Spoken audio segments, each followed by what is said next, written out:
I don't know what that dream is that you have. I don't care how disappointing it might have been as you've been working toward that dream.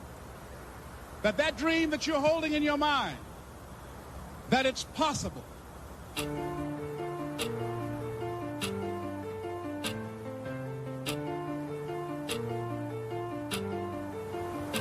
Is it cause I see things differently, picture things vividly, bring it all to life through the words of my ministry. In high-def imagery, I'll put it more simply, show myself approved since I read the book of Timothy. Then I got my study on, I had an epiphany. Israel is the chosen, some accuse us of bigotry, but I'm not ashamed, though they charge me of arrogance. The things that I say are far-fetched to Americans. Yahweh on high, I ask you in reverence, please give us the heathen as our inheritance. Psalms 2 and 8, cause their payback is overdue. Words of the psalmist now a hip-hop quotable. Lies that they told you, poison like a cobra bite. Keep God's laws and they'll raise us up overnight. Read the scriptures daily, stay away from lust and greed. You can move a mountain with the faith of a mustard seed. All things are possible, black people wake up. The world's about to change, God created it for Jacob. All things are possible, Hispanic people wake up. The world's about to change, God created it for Jacob.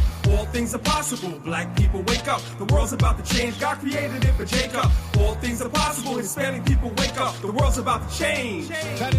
It was Abraham that fathered us, the plan was so marvelous. They stole our identity so they could be a part of us. Now they don't acknowledge us, you know it's real drastic when they say God is white and the nation's been grafted in. But I sit back and laugh at them, we changing our nation. The truth can't be hid, this is the age of information. So run tell your president, Congress and senators. A real Benjamite, I ain't falling for that Kevin stuff. Fake Egyptology, no blood relation. The covenants are ours and not for no other nation. And we're in his creation, so I'ma do the Father's will. Babylon is done, to the eagle on the dollar bill. An owl that they tried to hide can't fool me easily. Smile in my face, but plotting on me secretly. Read your scriptures daily, stay away from lust and greed. You can move a mountain with the faith of a mustard seed. All things are possible, black people wake up. The world's about to change, God created it for Jacob. All things are possible, Hispanic people wake up. The world's about to change, God created it for Jacob. All things are possible, black people wake up. The world's about to change, God created it for Jacob. All things are possible, Hispanic people wake up. The world's about to change.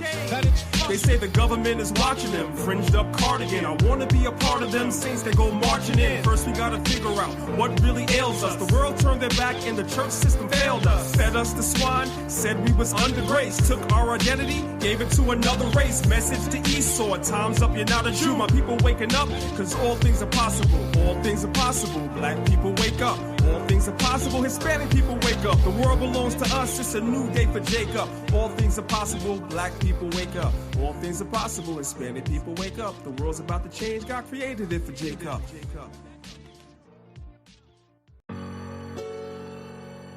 Is this what it's come to? Is this what y'all want?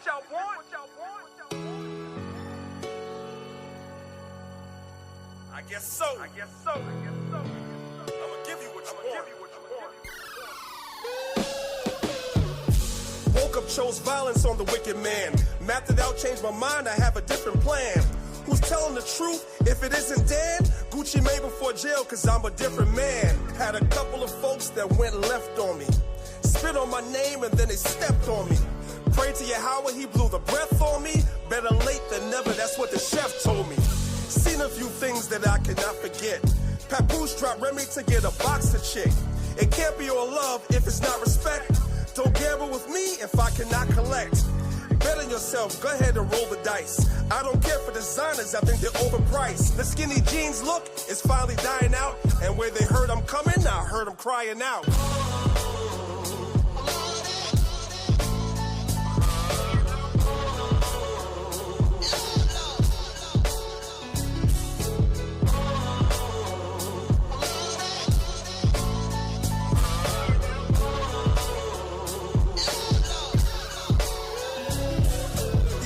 Get stressed a lot, cause I get blessed a lot. Took a couple grand and invested in Tesla stock. Poke out my chest a lot, I'm not impressed a lot. On the Sabbath day, I'll probably get rest a lot. They say priest is soft, don't believe your mans. I got an AR-15 plus my feet and hands. Lead with the left, jab got him looking lazy. Mayweather beats, and that's cause the hook is crazy. Life is never easy, it's gonna be a hard fight. Keep a poker face, I gotta play my cards right. Same routine, sleep, pray, and make money. Wrote so many bars, Kevin Hart, it ain't funny.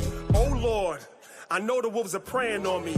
Put my hands together and do a pray emoji. Till our ignorance is finally dying out. And when they heard I'm coming, I heard them crying out.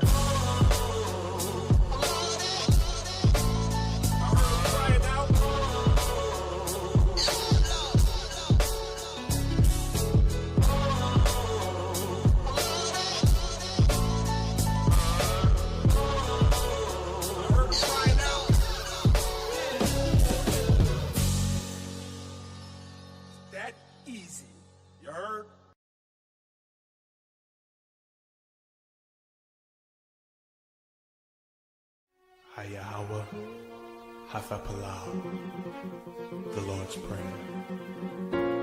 Our Father, which art in heaven, hallowed be thy name. Thy kingdom come, thy will be done, on earth as it is in heaven.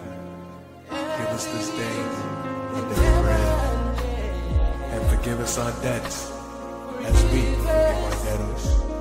And lead us not into temptation, but deliver us from evil. For thine is the kingdom, the power, and the glory forever.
Ya Baraka, Ya Baraka, Yahweh, Yahweh, Waya Shamaka, Waya Shamaka, Yahweh, Yahweh, Yahweh, Yahweh, Hanyawa Al Yak, Hanyawa Al Yak, Waya Khanka, Waya Khanka, Yahweh, Yahweh, Yasha Yahweh, Yasha Yahweh, Hanyawa Al Yak, Hanyawa Al Yak, Waya Sham, Waya Sham, Laka Shalom, Laka Shalom, Yahweh Bahasham, Yahweh Bahasham, Yahweh Shah, Yahweh Shah, Barak Rapah, Barak Rapah, Yahweh, Yahweh, Yahweh Bahasham, Yahweh Bahasham, Yahweh Shah, Yahweh Shah, Barak Rapah, Barak Rapah, Yasha Allah, Yasha Allah.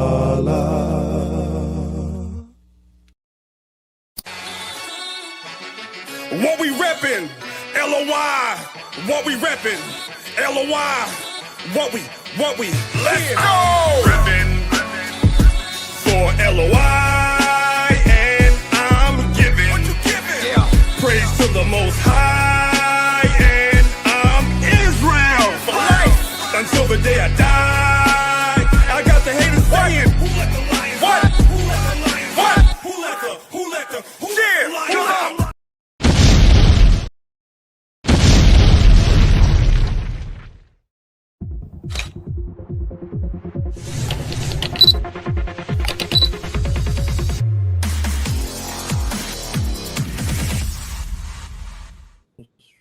Shalom, shalom, shalom. What's going on, everybody? What's going on, everyone? Welcome to another Saturday morning Lines of Israel class.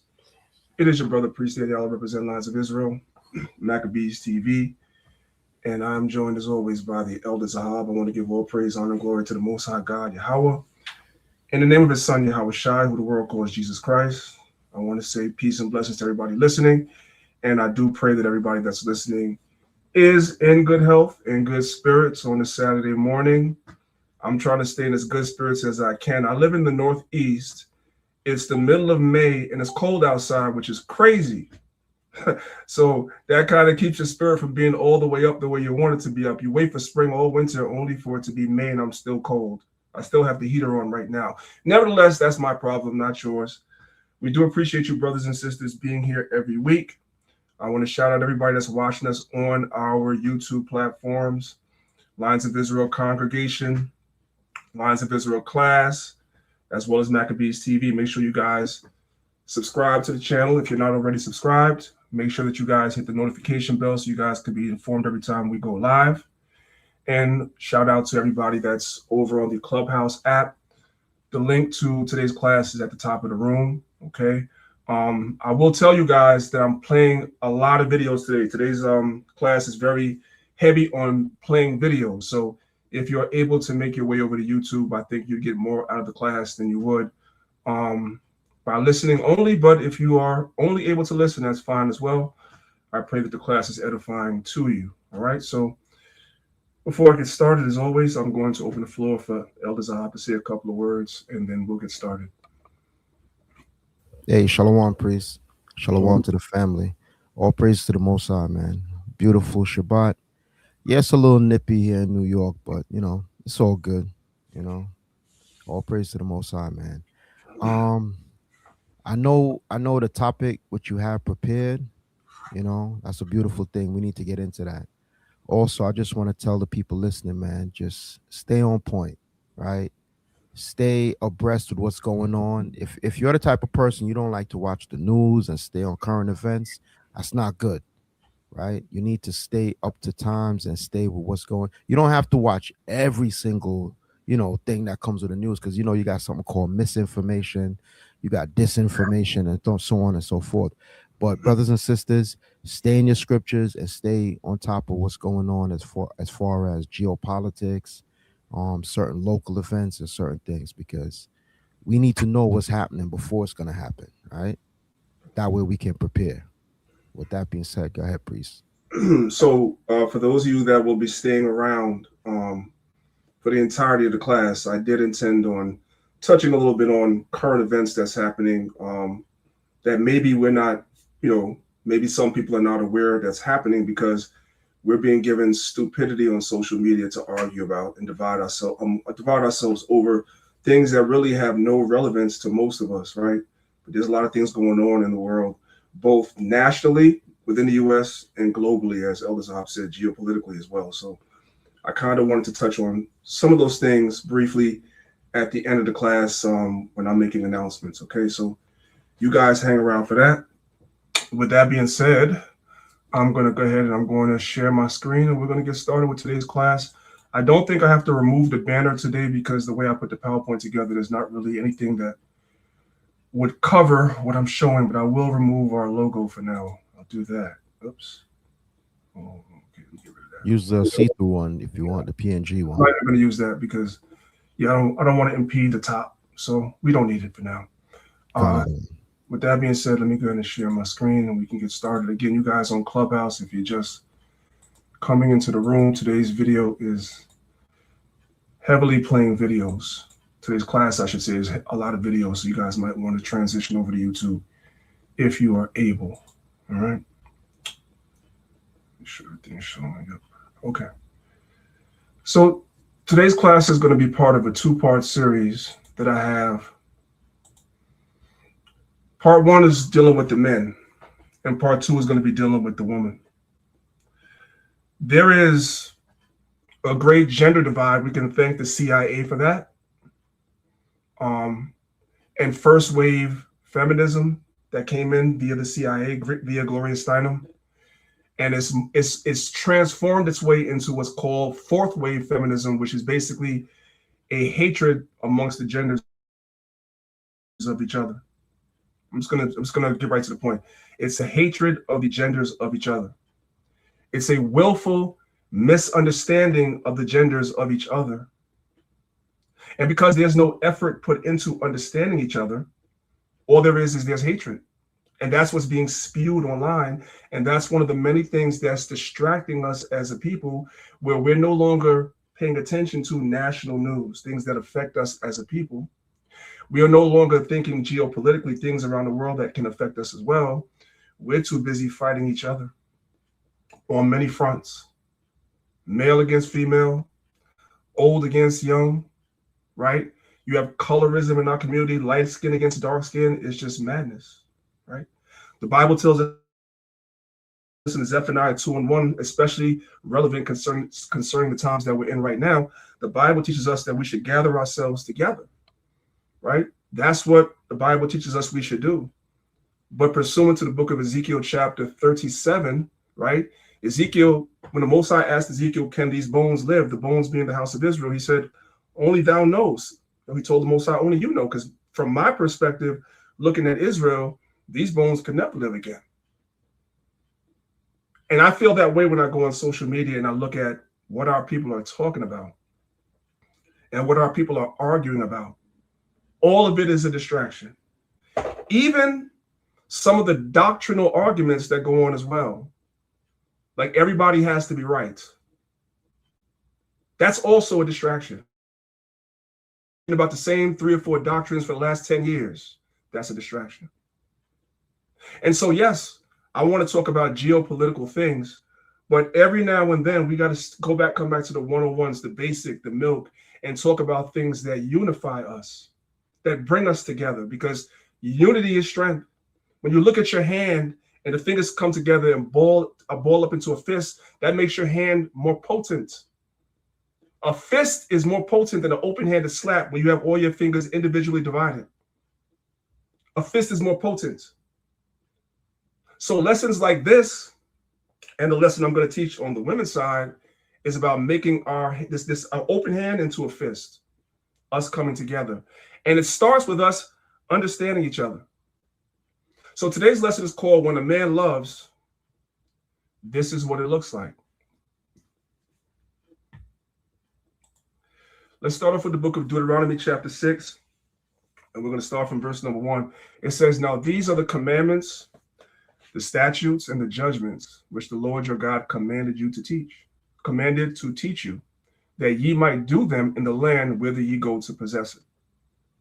Verse 2, that thou mightest fear the Lord thy God, to keep all his statutes and all his commandments, which I command thee, thou and thy son and thy son's son, in all the days of thy life, that thy days may be prolonged. Now, verse number 2, I'm going to talk about that a little bit in a second, because it only mentions the sons. Do you guys notice that? It doesn't mention the daughters. So does that mean that we don't teach the daughters? Is that what that means? Are the women left out? Let's keep reading. Verse number 3. It says, hear therefore, O Israel, and observe to do it, that it may be well with thee, and that ye may increase mightily, as the Lord God of thy fathers hath promised thee, in the land that floweth with milk and honey. Verse 4.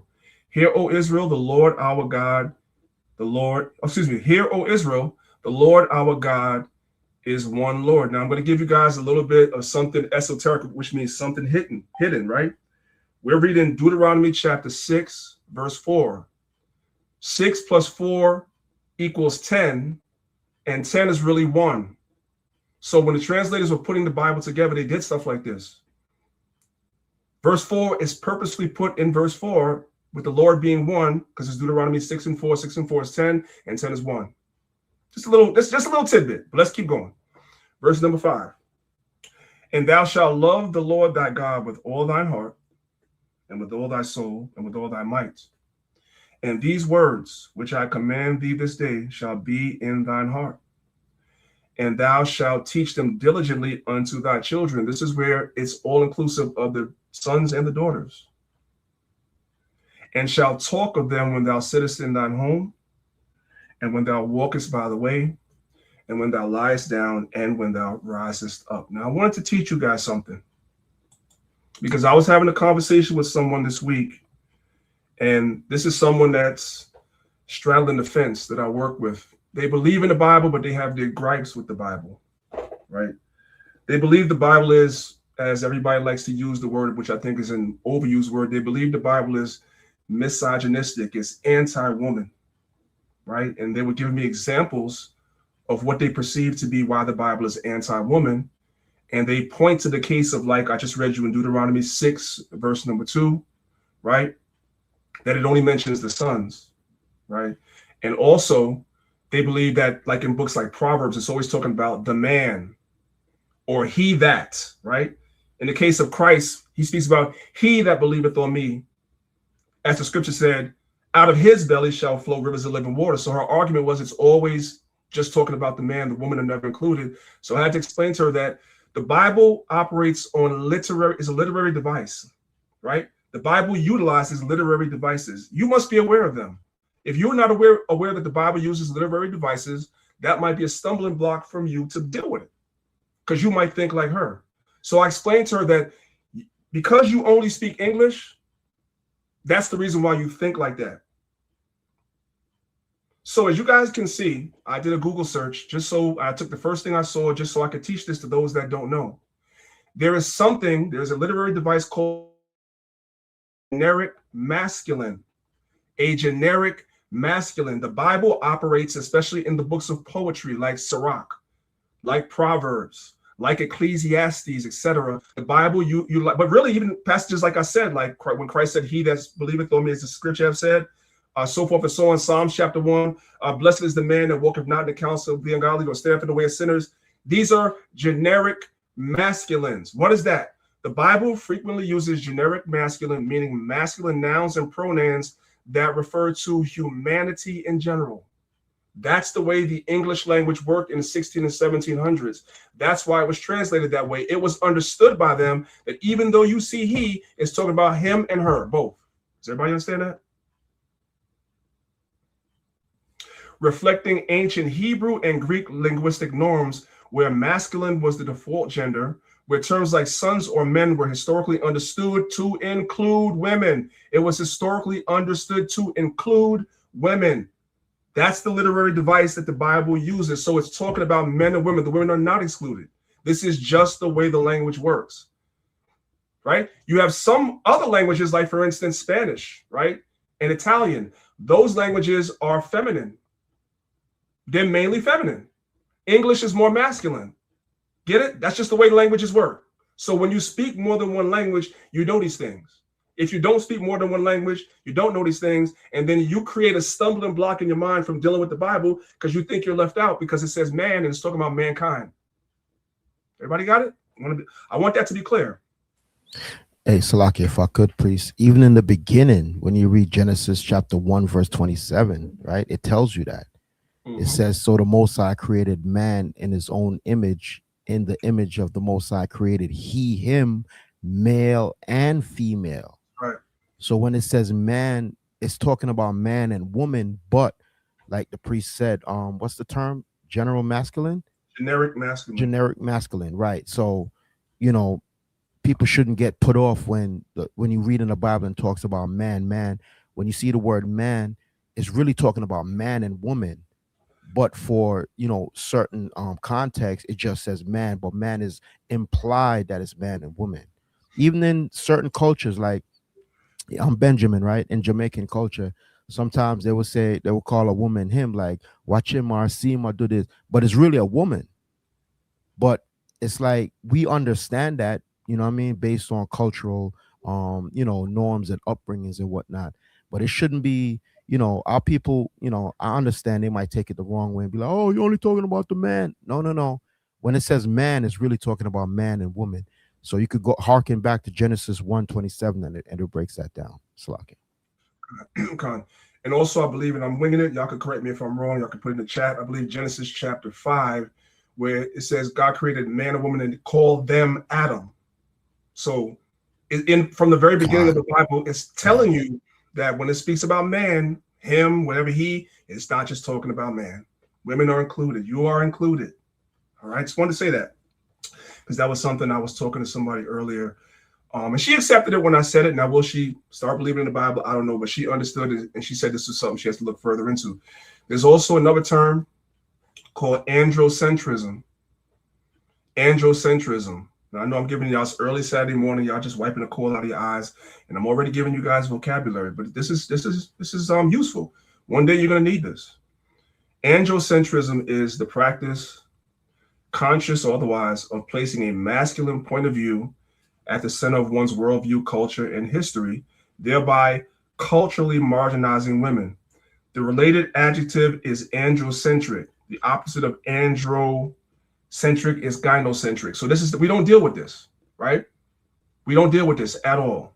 What we do is the language is generic masculines, and it includes male and female, okay? But that's enough of that. Let's move on. And I did all that so we can, when we get into the scripture and we read about he and man, nobody's confused that it's talking about men and women. Proverbs chapter 20, verse 7. It says, the just man walketh in his integrity,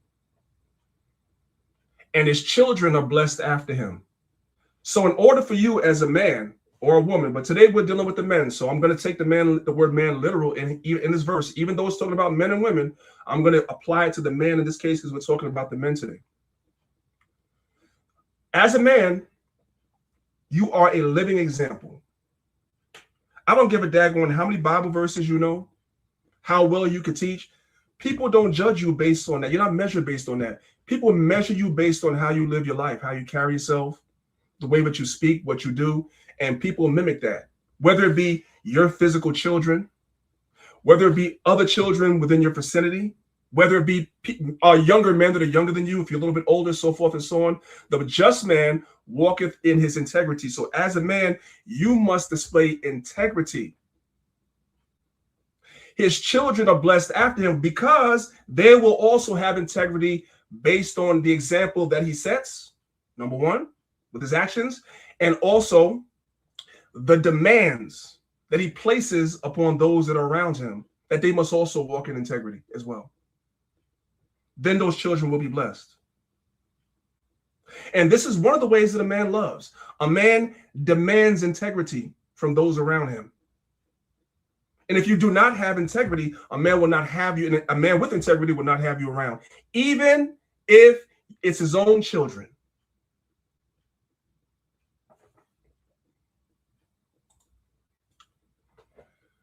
Here's an example of men not having integrity.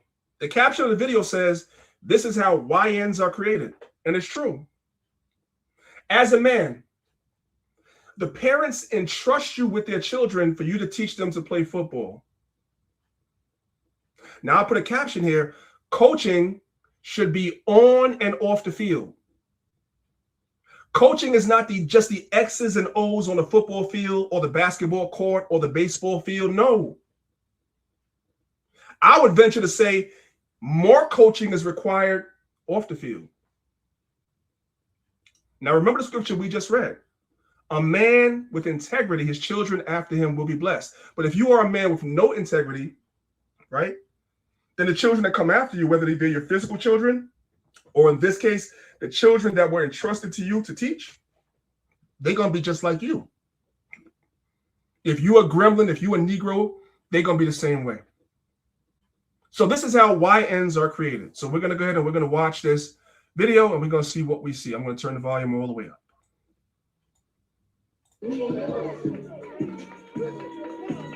Now, the idea is I would say these kids are about maybe 10 to 12 years old.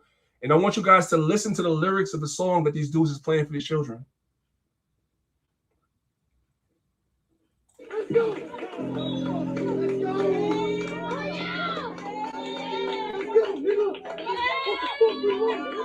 Let's go, nigga. That's what the F we no. That's how you start off wrong. Let's go back just a little bit. Let's keep going.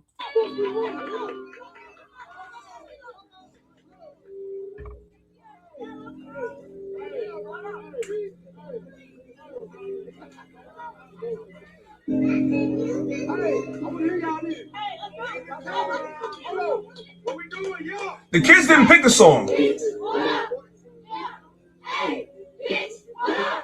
Hey, B word, what up?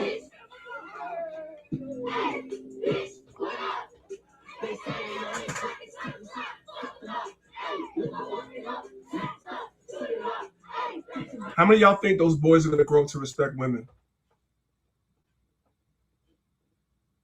What is their outlook on women going to be when they get older?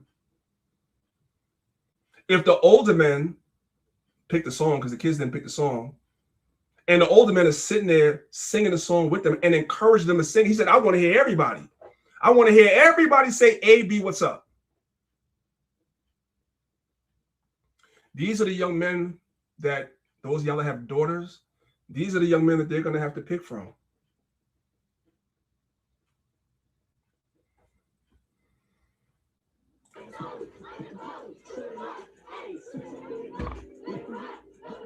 Y'all missed that? They said shoot him up. Y'all caught that, right?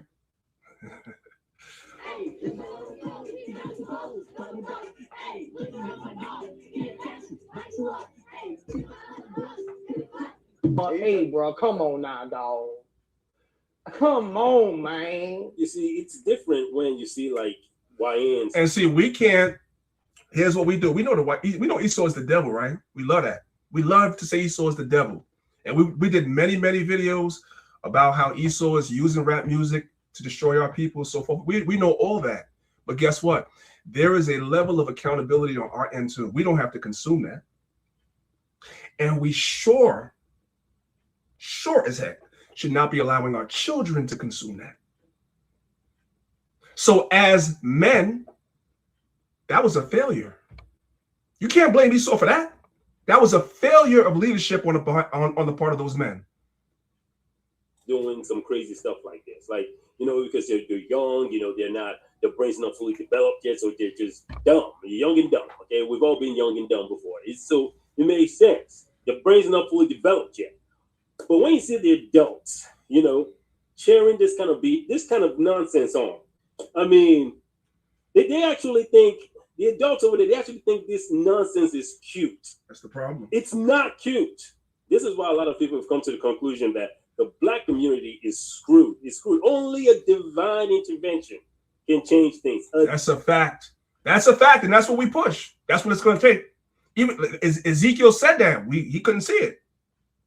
Divine intervention. That's the only thing that can save the Black community. It's not policy. It's not more money that's going to help fix the Black community. Talking about reparations and all that stuff. That's not going to fix anything. It's not going to fix anything. We've already seen what you do when they get money. I reacted to a story on my channel about this dude who won like a $30,000 lottery. He won $30,000. What the person did do? Go buy a $20,000 chain. Are you freaking kidding me? That is just crazy. That's just crazy. And long story short, he got robbed. He got the chain snatched from him. And what's crazy is that it was a bunch of white dudes that stole the chain from him. I'm just kidding. It was Nick. So now we understand better what the first verse was about. If a man walks in his integrity, the children will mimic that.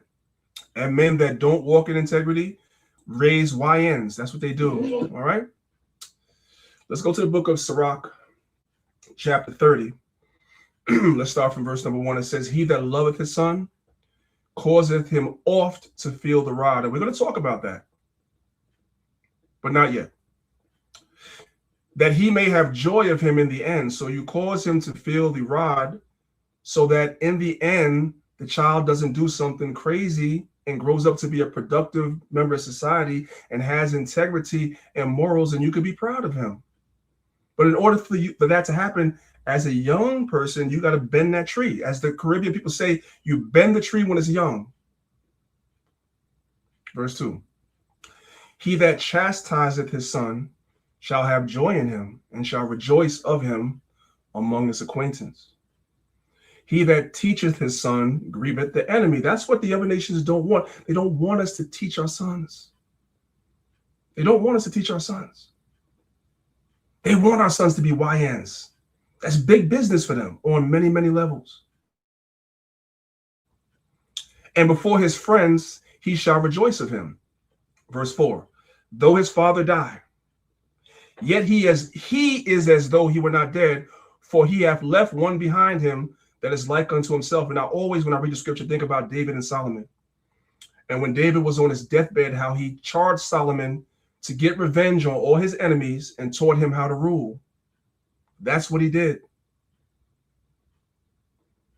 So it was as though David was still alive even after he was gone, because he raised up Solomon in a righteous way. And Solomon was a righteous king until he got that his lust got the better of him. We already know how that ended. Verse 5. While he lived, he saw and rejoiced in him, and when he died, he was not sorrowful. Verse 6. He left behind him an avenger against his enemies, and that's what Solomon did for David, and one that requited kindness to his friends. And you also can see that when Solomon was building the temple, you had what's the guy's name, man? You had the other nations. I forgot. I don't know why it's slipping my mind right now, but you have the other nations that were coming and offering to manpower, right, to help build the temple, our temple. They were offering materials to help build our temple and all that, right? So that's literally lived out between David and Solomon, right? Now I want to watch this video real quick, and I'm no fan of Steve Harvey, but a broken clock is right twice a day. And he said something very powerful that a lot of people don't think about, especially men, because I'm talking to the men today. The sisters are just kind of observing, but I'm talking to the men. He said something that's very powerful concerning your father. Your father is the only person, if you had a reasonably good father, your father is the only man on earth that ever felt this about you. Listen, let me turn the volume all the way up. Your father is the only man that has ever wanted you to be better than him. There ain't another man nigga want you to be better than him. Bruh, I've never heard that. There's no one. Your father is the only man who wanted you to be better than him. I love you, man, but I don't want you to be better than me. Your father wants you to be better than him. And when he dies, you realize it. And what the part that fucked me so bad was, I don't feel like crying today. I didn't have nobody. When my daddy died, I didn't have nobody to say they was proud of me. Now, I want to say this, right? That's very powerful what he said. And I'm talking to the sisters just for a second, and I need for y'all to understand. It doesn't mean that he didn't have a mother. And it doesn't mean he didn't have a good mother.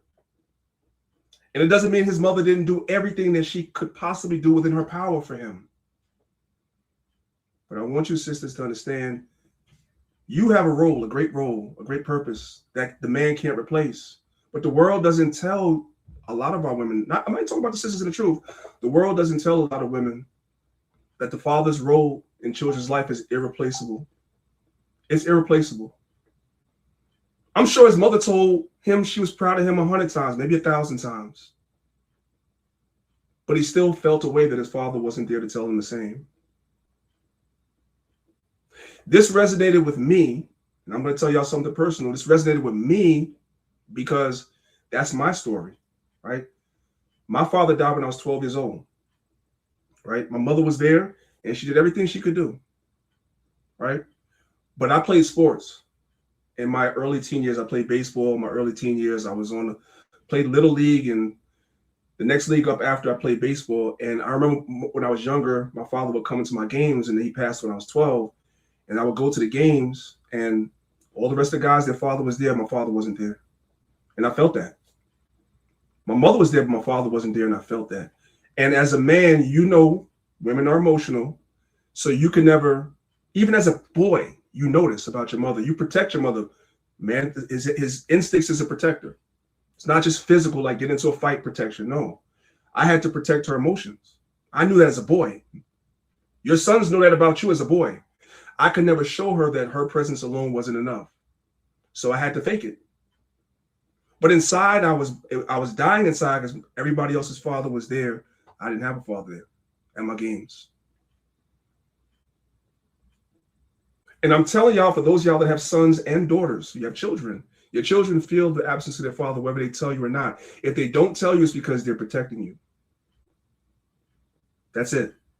They feel it. He's not lying. I lived that myself. If you have children and the father's not present for whatever reason, they feel it. I'm telling you. But they're not going to hurt your feelings to tell you that. Today's class is going to be a good one, y'all. It's going to be a tough one. It's going to be a tough one. Let's go into the next video. This is also powerful words. Let's let the video play. One of the toughest things about being a father is when you realize you're raising the ones you can't live without to live without you. Wow. You're teaching these guys to learn how to live without you, even though your favorite moment in life was when they're around you. There's nothing like it. It's magical for you to do that. So let me read this to you. A dad can lose friends. He can be misunderstood by his own family. He can carry the weight of criticism and still sleep just fine at night. You know why? Because his mission isn't to be liked by the crowd. His mission is to be respected, trusted, and loved by the only audience that matters, his children. One day, those kids will look back and realize why dad said no when everyone else said yes. Why he stood his ground when it would have been easier to bend. Why he took the long road, even when the short one looked tempting. So what he's saying, and I'm going to go back a little bit because I don't want to break his wisdom.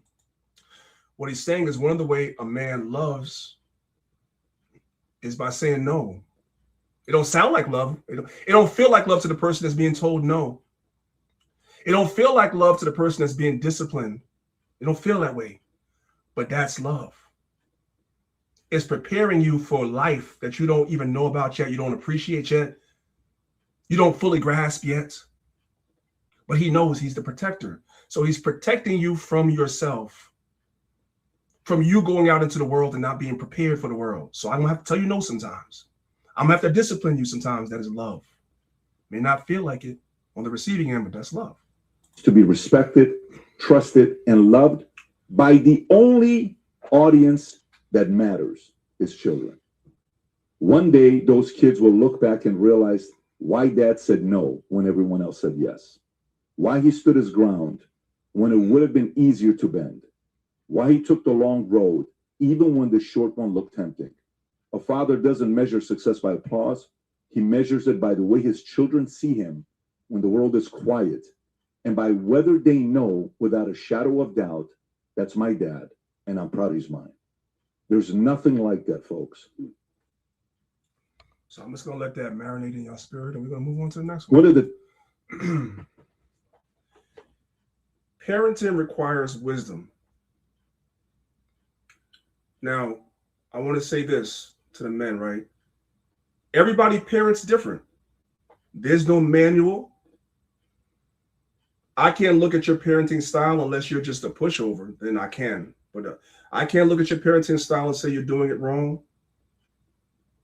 unless you're abusing a child or you're a pushover. And you can't look at my parenting style and say I'm doing it wrong. It's a case-by-case basis. Every child is different. Even if you are a parent of multiple children, you can't parent the children all under your same roof the same, because they're not the same. They have different personalities, all of that. So it requires a certain level of wisdom. Proverbs 29 verse 15 says, the rod and reproof give wisdom. Reproof is correction. But a child left to himself, generic masculine, that's the women too, the girls too, bringeth his mother to shame. So you have to be willing, as a man, to be the bad guy when it comes to your children. You have to be willing, as a leader in Israel, right, to be the bad guy. If you are a leader, you are a father figure to the people that follow you. To the people that's under your leadership and your guidance, you're a father figure to them, whether you realize that or not. And so sometimes when it comes to counsels, when it comes to reproof and correction, you got to be willing to be the bad guy. And the reason why the Most High gives that to the man is because the man is okay with it. The man is okay with somebody not liking him if he knows he's doing the right thing, because he knows you'll see it later. For the most part, women are empaths. They have a lot more empathy. They don't like to see anybody upset. They want people to like them. They want to be liked. They're more social creatures. If people don't like them, it don't sit well with them. They can't sleep at night. And that's a beautiful thing. That's the balance. So the Most High gave that role to the man.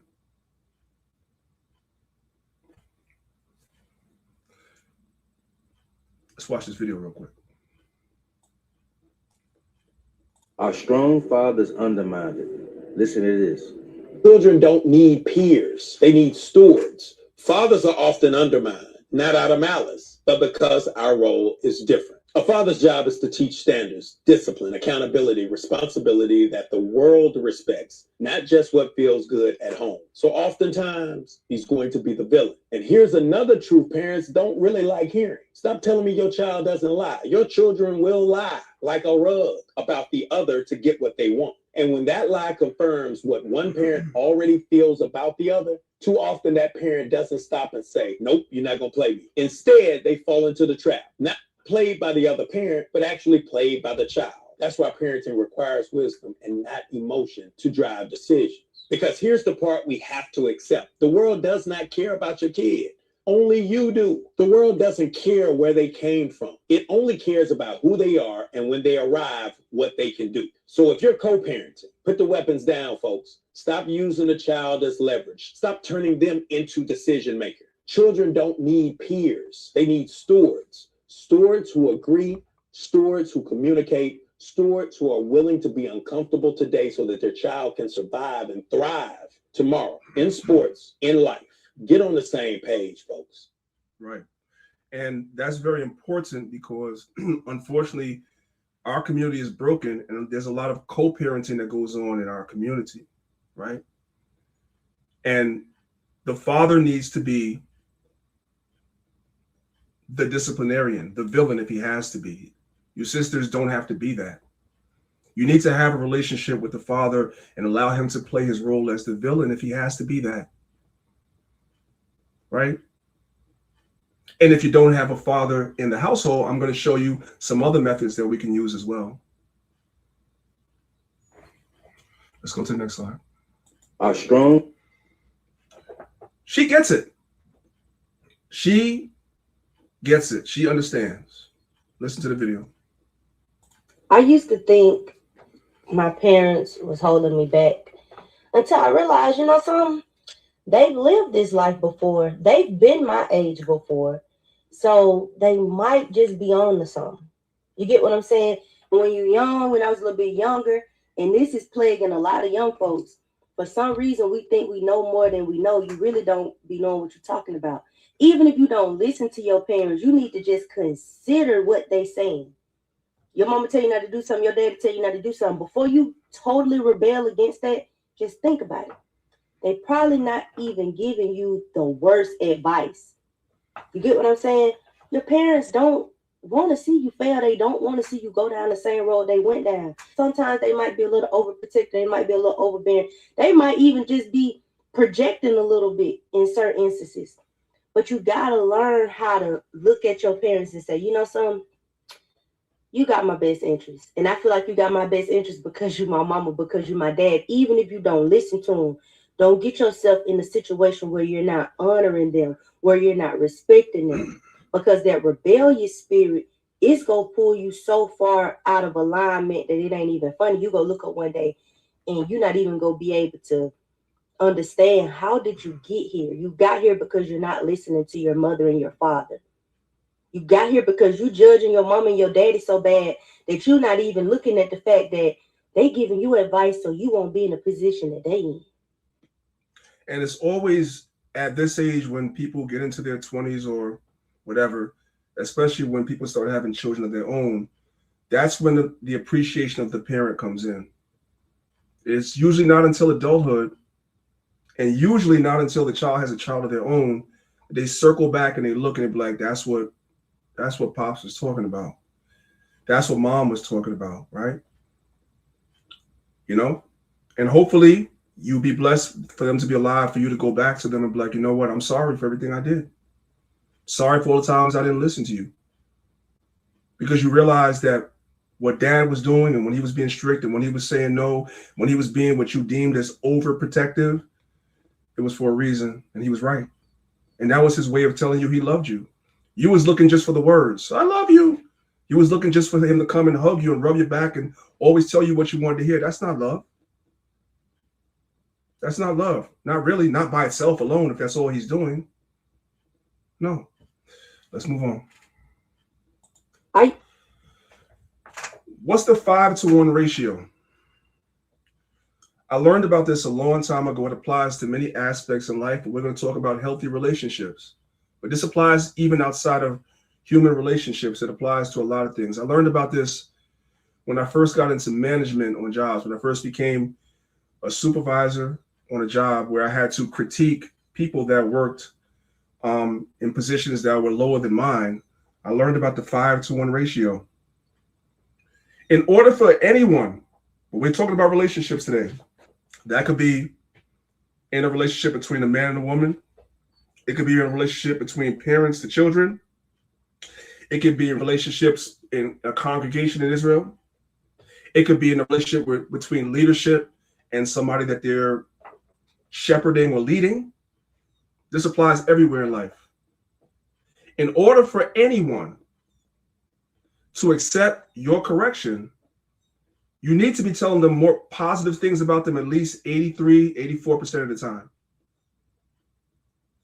If your interaction with somebody is always negative, you're always correcting, you're always finding fault, don't be surprised why after a while the person you're doing that to doesn't want to receive it. And today we're talking about fathers, and right now we're talking about between fathers and children. That's a big mistake a lot of fathers make with their children. You're always in correction mode, but you never praise them. No, you need to be praising your child the majority of the time. And that way, when the correction comes, it's a lot more impactful because they don't see you like that all the time. So they know they done messed up. Everybody following along? And again, you can apply this to friendships, romantic relationships, all that, but we're talking about between parents. Your interaction with your child should be mostly positive.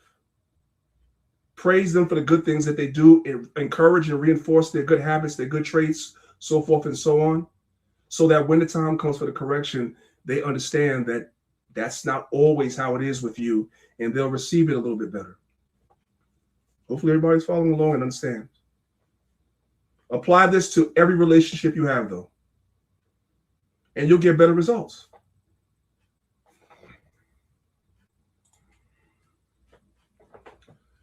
This is the book of Psalms, chapter 144, verse 1. It says, "Blessed be the Lord, my strength, which teacheth my hands to war and my fingers to fight." No, I didn't fail spelling class, guys. I was just typing fast. Okay, let me fix that real quick. Okay. Let's come back into the PowerPoint. All right, so let's watch this video. Self-defense is self-preservation. When it comes to a father is teaching their child how to live without him. Y'all saw that in the video earlier. Let's go ahead and let's watch this video. Let's turn the volume all the way up. He started touching me and then I fighted him back. You're fighting? Like, look like you better cry about that. Yeah. Ain't nothing wrong with fighting back. Somebody touch you, you supposed to fight. You don't let nobody put their hands on you. Never. I don't care who it is. Nobody put their hands on you. You fight back. Always fight back. That's why we do these workouts. So you can be strong. So you can protect yourself. So you can protect your little sisters. You understand that? That's what we do it for. My job is to teach you what I know. So you can grow up and become a man yourself. Because one day, I ain't gonna be here with you.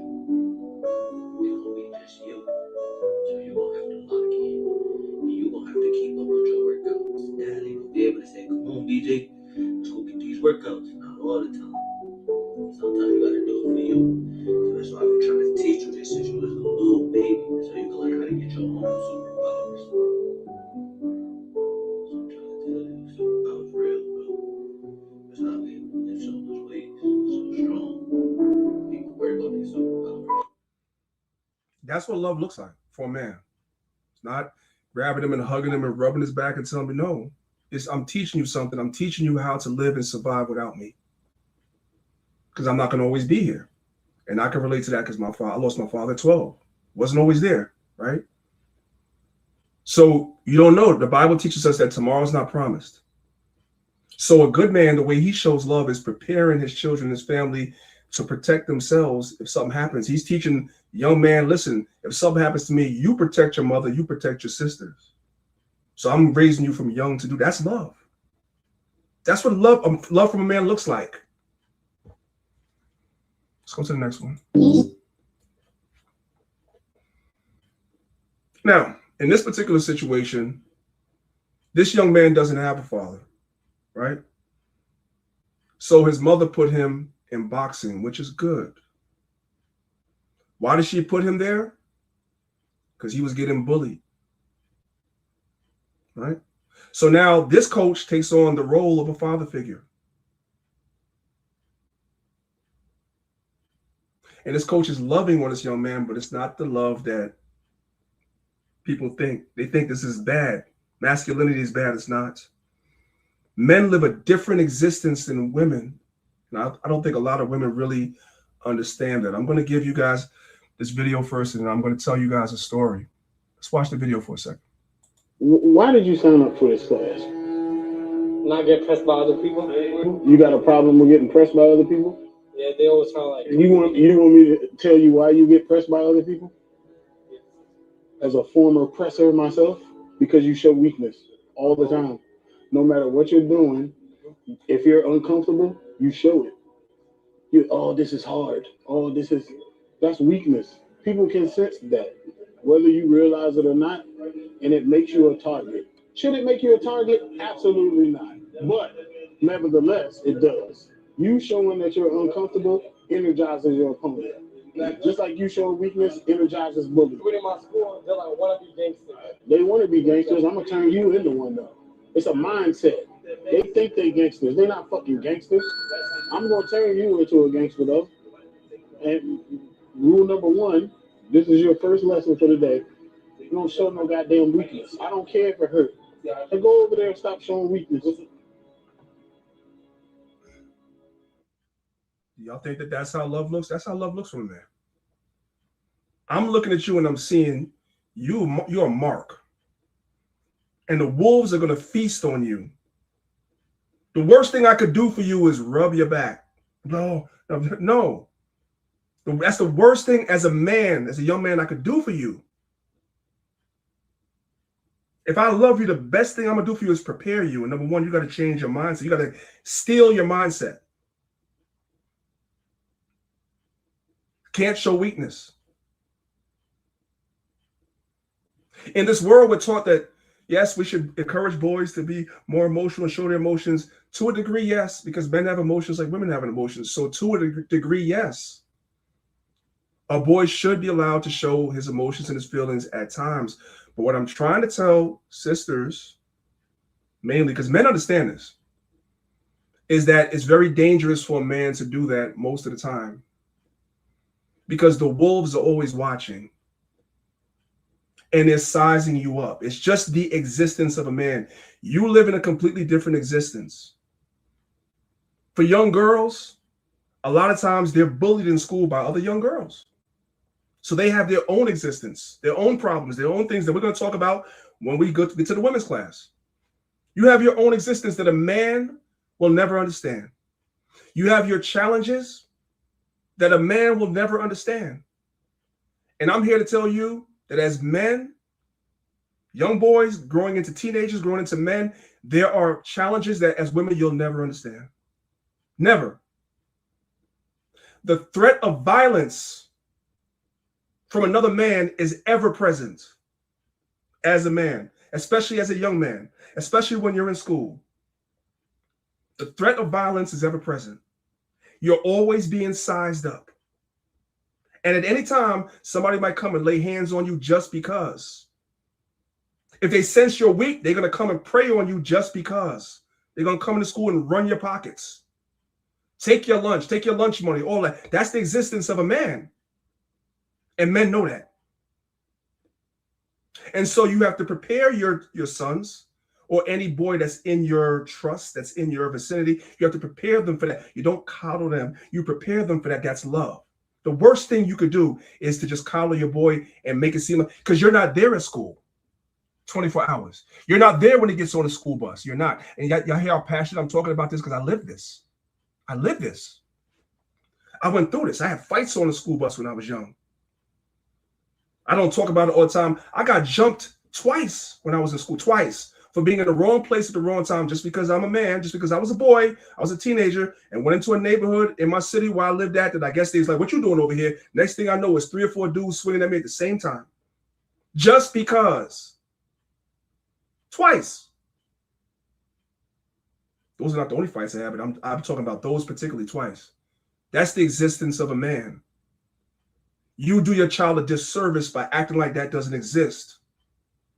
And so the way a man shows his love, he understands that because as a young man, he went through that. So he prepares his son. You're looking and saying, oh, be careful with him as a woman. Be careful. Don't know. Let him fall down. Let him bruise his knee. Let him cry. Because when he gets to school, it's going to be worse. When he gets on that school bus, it's going to be worse. When he gets into that playground after school, when no adults are around and the bullies are around, he's gonna be thankful that you taught him. I'm telling y'all something. So the mother did good by putting him in boxing. She did good. Why? Black fathers, we have a problem on our hands, and we as the men, as I said earlier. Like with the football team, we have to be accountable for that. Let's watch the video. Did y'all see this young 15-year-old black kid shot point blank in New York? Fatherless kids all around. You can tell all these kids around them sitting there watching. So I want to say this because I don't want anybody to. First of all, we're having a conversation, right? Nothing should be personal. Nobody should be taking anything personal. There are a myriad of reasons why children are fatherless. In my situation, my father died. None of my mother did. My father just passed away, right? Sometimes the father is incarcerated. Sometimes the father's a deadbeat. So this is not laying blame on the women whatsoever. But when there's no hedge, right? The scriptures say, and I'm paraphrasing, the possession is spoiled. The father is the hedge. He's the strength of the house, right? Abba, right? Or alap, which is cattle, and ba, which is bayat, the strength of the house. He's the hedge that protects the house. He's the protector. And when there's no father, especially for a lot of these wayward boys that are emotional, chaos. And that's what he's talking about. And so there needs to be things in our community, especially since there's so many homes that are fatherless. There needs to be things in our community that step in to replace the father for these boys that don't have no fathers, like the boxing classes like you guys saw. Let's watch the video. Did y'all see this young 15-year-old black kid shot point blank in New York? Fatherless kids all around. You can tell all these kids around them sitting there watching, ain't got no daddies at home. It's disgusting, man, the way that this entire nation has turned. These fatherless kids are harassing the streets. I go into the courtrooms every week and see these kids. You look across, ain't no daddies in there.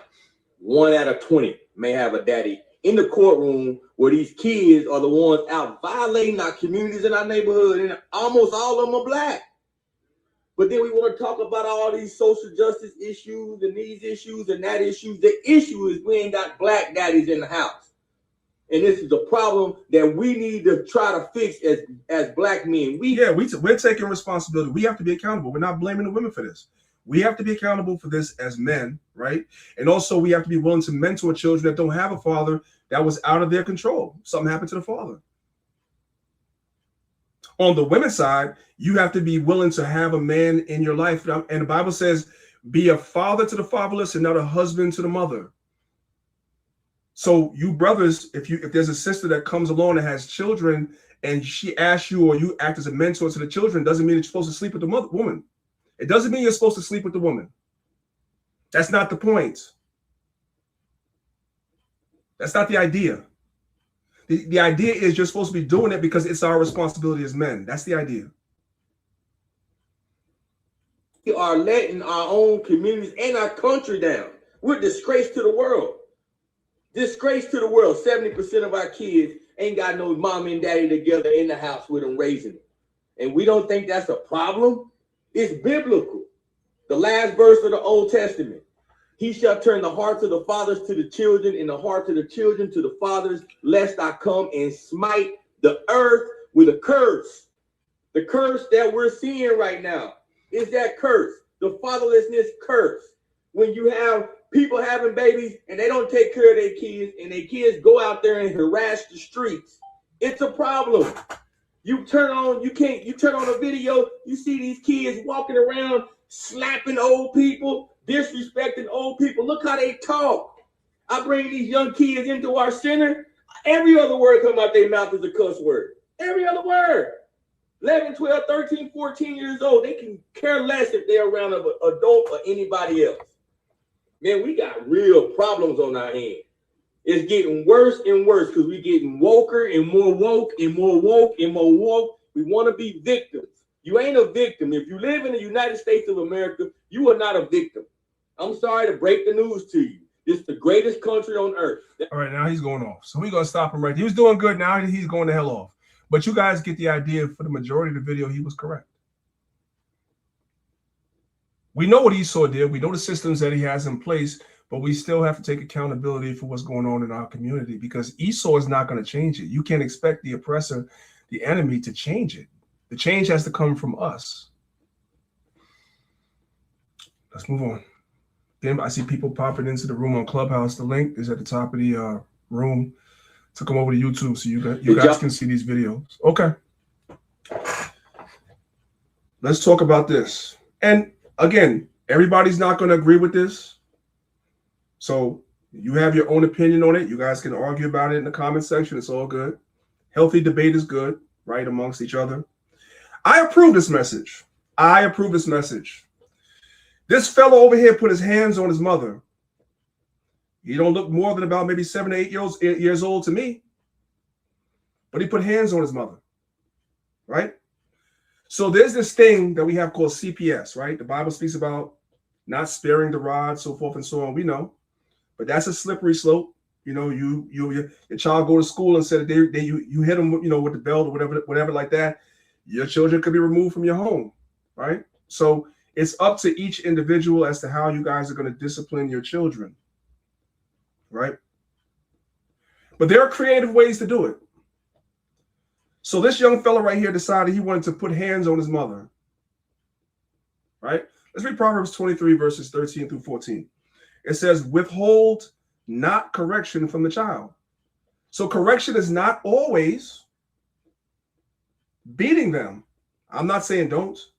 I'd be a liar if I said that because I did that myself. So I'm not saying don't. But correction doesn't always look the same. And I'm going to show you guys parents correcting their children without ever beating them. It says, withhold not correction from the child, for if thou beatest him with the rod, he will not die, which is true. Thou shalt beat him with the rod and shalt deliver his soul from hell, from the grave. In other words, you discipline your children are not going to be in the streets. They're less likely to be in the streets where death is waiting for them out here in these streets, right? But again, you have to balance the scriptures, right? We live in a modern society, so we have to use wisdom. So we have to balance the scriptures with where we live. And sometimes you have to be creative with what's called the rod of correction. So in this particular video, this fella here decides to put hands on his mother. His mother has him in boxing with the same boxing guy we saw before. So his rod of correction is going to be, the boxing coach is going to put him in the ring against the best boxer his age, and he's going to get his ass whooped. He's going to get his ass whooped by his peer for putting hands on his mama. And I endorse this message. Y'all may not. It don't have to. I approve this message. Your head don't hurt. And if it do hurt, I don't give a damn. You deserve it. You put your hands on your mother. So put your headgear on and get your mouthpiece on. But you're not about to get away with putting your hands on your mother. Do you understand? The one person in this world that will never turn their back on you. You could go kill 50 people. She's still going to love you. And you put your hands on her. Do you think I'm going to let you get away with that? You know better than that, right? But you're going to learn today. Let's go. Yeah. This is love. You'll hit your mom, but you won't fight and protect yourself. That's crazy. Go in there and fight. Did y'all see that? One punch, and the guy over here, the good fighter, the best fighter, knocked him down, and he's not even defending himself. So you'll hit your mother, but you won't fight somebody that wants to fight you back. Let's go back and let's watch that again. This is the next best thing to hitting them with the rod for real. This is good stuff. I approve this. But you're gonna learn today. Let's go. Yeah, go. Boom. You'll hit your mom, but you won't fight and protect yourself. That's crazy. Go in there and fight. That's right. That's what I want to see. Fight. Yeah. Bring your hands. Put your hands on your mom. Ain't nobody giving you no sympathy out of here. Ooh, Cal, you should have hit his ass with that uppercut. You are not doing bad. All you have to do is stop turning your head. Good. Fight. Good. Fight.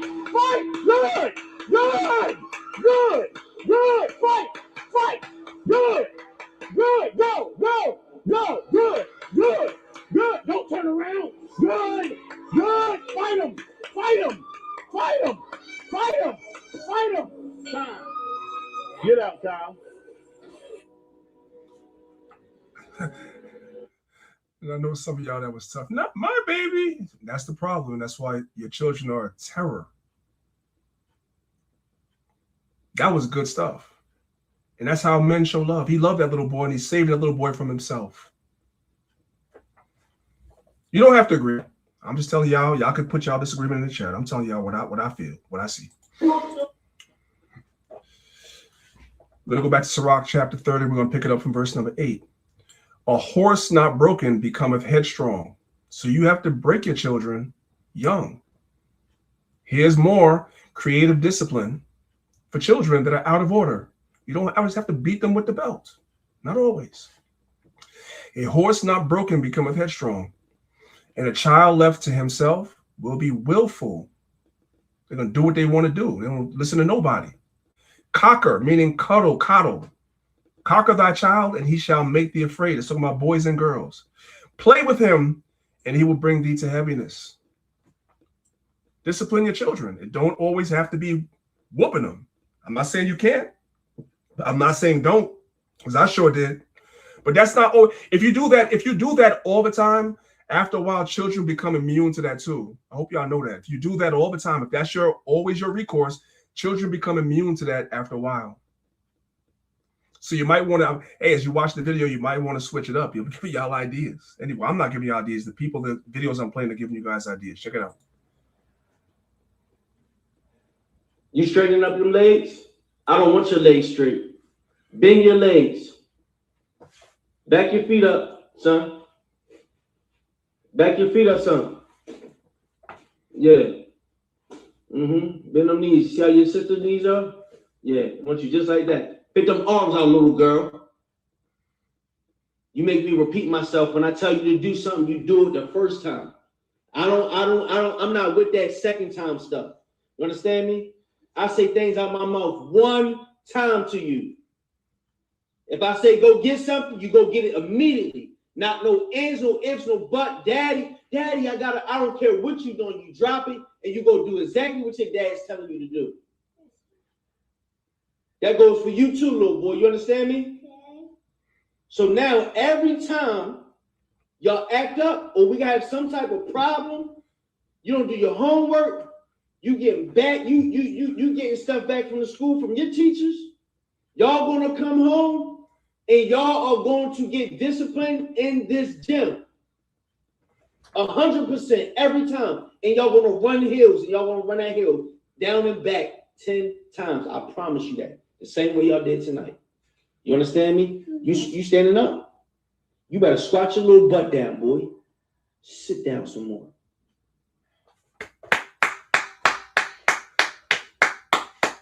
I love it. And that's how I go in this house.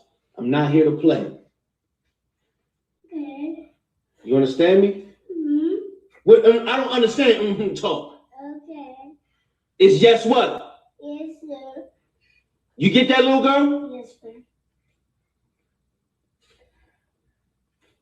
Who's mad? Somebody, my spirit tells me somebody upset. Somebody's upset. This is good stuff. Stay strong, little boy. Stay strong. Okay. You better not drop a tear. Stay strong. This ain't nothing but mental, son. Stay strong. This is so your children are not running around at 15 years old getting shot down in the street like the brother said. Because you think this is bad. This is better than that. This is better than that. You strong or you weak? Are you strong or you weak? No. Let me hear you say it. No. Toughen up then. Okay. You strong or you weak? See, when he was getting calls about her in school, she wasn't crying then. Right? She wasn't crying then when she was misbehaving in school. Right? When he told her to do something and she gave him some attitude and said she didn't want to do it, she wasn't crying then. So why should we care that she's crying now? Huh? But see, sometimes, and there's no disrespect to the sisters, some of y'all don't have the stomach for this, which is why the man being in the house is so essential, because we have the stomach for it. We don't care about the tears and nothing. This is love. You don't have to treat every child like this. Some children, you don't have to go to this extreme because they listen. But for the ones that don't, you got to put the hammer down. It is what it is. Here's another fella, right? You don't excuse bad behavior. So what does the caption say? Your son decided he was going to run through the barbershop while you were in the chair. So I'm already picturing it. Daddy's in the chair. Little boy's running through the barbershop, right? And daddy's saying, sit down. And little boy's looking at him like, I ain't sitting down. Like, he's testing you. I ain't sitting down, right? And you looking at him, I'm going to get you later. Some of you brothers know what I'm talking about. You've been there. I've been there. I'm going to get you later, right? So now later has come. You don't have to do it in the barbershop where everybody can see you. But now later has come. Now it's time to pay the piper, right? And now when you was running around in the barbershop, you wasn't crying. But now that you're home and you're being disciplined, now you're crying. Let's watch the video. Praise the Lord. This is love. Baby boy had a little hard time sitting still today while I was in. Now, I'm going to tell y'all what's going on, right? It's hard enough, me, you know what I'm saying, being a guy that works out, a lot of everybody knows that. It's hard enough for me to get adults to come to the gym and do squats. Imagine, what is he, 7 to 8 years old?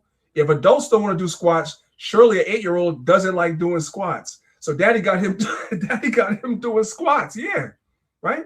Mm-hmm. Baby boy had a little hard time sitting still today while I was in the chair, but it's all good. You know, it's a part of the game. We got to discipline him, man.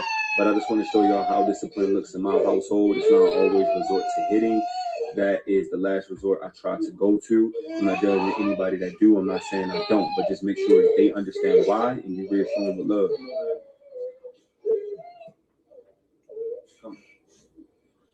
Do you know why you squat? Why were you squatting? You didn't listen to what? What were you told that you didn't do? Where? When we were inside the barbershop, right? And not only did I have to say something to you, the barber had to say something to you too, right? You know how to sit down, correct? So let's make sure the next time we won't have to go through this and you sit down. I didn't do it because it's out of anger or that I'm mad at you, but you will learn the importance of listening, especially when it's for your benefit. You understand that, right? I'm not mad at you. Your workout was done and over. Give me a hug. No, I'm good. Thank you.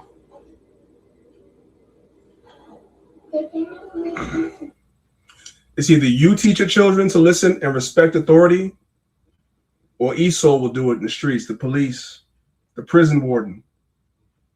I'd rather be the guy to teach my children to listen. Go ahead, Rob.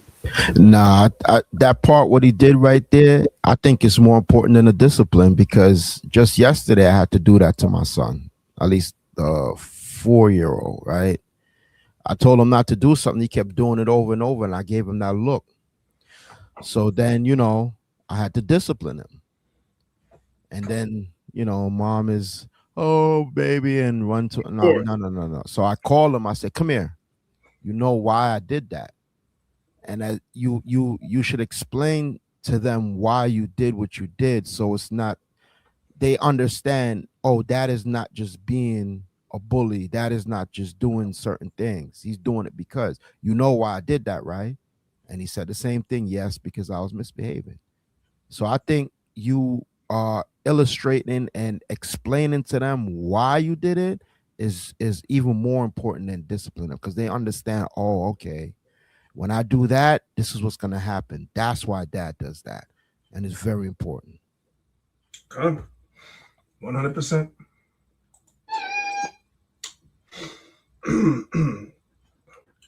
Patience is the key in the midst of affliction, right? So now this is not a misbehaving child. It's just this child is being learned or taught about boxing. And Elder Zahab, he knows about this because he has his children, you know what I'm saying, in martial arts, so forth and so on, which is very good because it teaches children very important building blocks: patience, discipline, control. These are good things that can actually bleed over into your spiritual life. All right, this is James chapter 1, verse 1. It says, James, a servant of God and of the Lord Jesus Christ, to the 12 tribes which are scattered abroad, greetings. Verse 2, my brethren, count it all joy when ye fall into diverse temptations, knowing this, that the trying of your faith worketh patience. So taking it to the example of boxing, right? In boxing, sometimes if you watch a boxing match, it's all about patience, right? You got to find your spots. You can't just be throwing punches just to throw punches. No, you got to pick your spots, find your spots. Sometimes you have to be patient and wait for an opening to open up. You got to be patient under pressure, right? Knowing this, that the trying of your faith worketh patience. Let patience have her perfect work, that ye may be perfect and entire, wanting nothing. Let's watch the video. Turn it over. See, yeah. See, sometimes a man who never got hit in the face don't know how to react. You may run, you may cry, you may panic, you may pick up a gun, all because you don't know how to get hit. A man got to learn how to get hit and adjust. Jab. Solid. Very solid. Make sure you turning it over, okay? We're not punching like this. We're turning it over, all right? Be ready. Wait till I tell you. I'm going to tell you when. Relax. Turn it over. Turn it over. Turn it over. See, yeah. Stay ready, all right? Jab. All right, here we go. Breathe. Calm down. Jab. Listen. Every man who's ever been in a fight, relax. What you think? Listen. You said because you? What you said? Because it caught you off guard? Scared you a little bit? Listen, that's what I'm saying. Every man who's ever been in a fight, every last one of them has gotten hit. All right, so you're going to get hit. I'd rather you get hit now so I can teach you what to expect and we can adjust it, like teach from it, versus we never do this. You never get hit, and the first time you get hit. See, sometimes a man who never got hit in the face don't know how to react. You may run, you may cry, you may panic, you may pick up a gun, all because you don't know how to get hit. A man got to learn how to get hit and adjust. So if I hit you, it's cool. It may hurt, it may scare you, it may make you mad.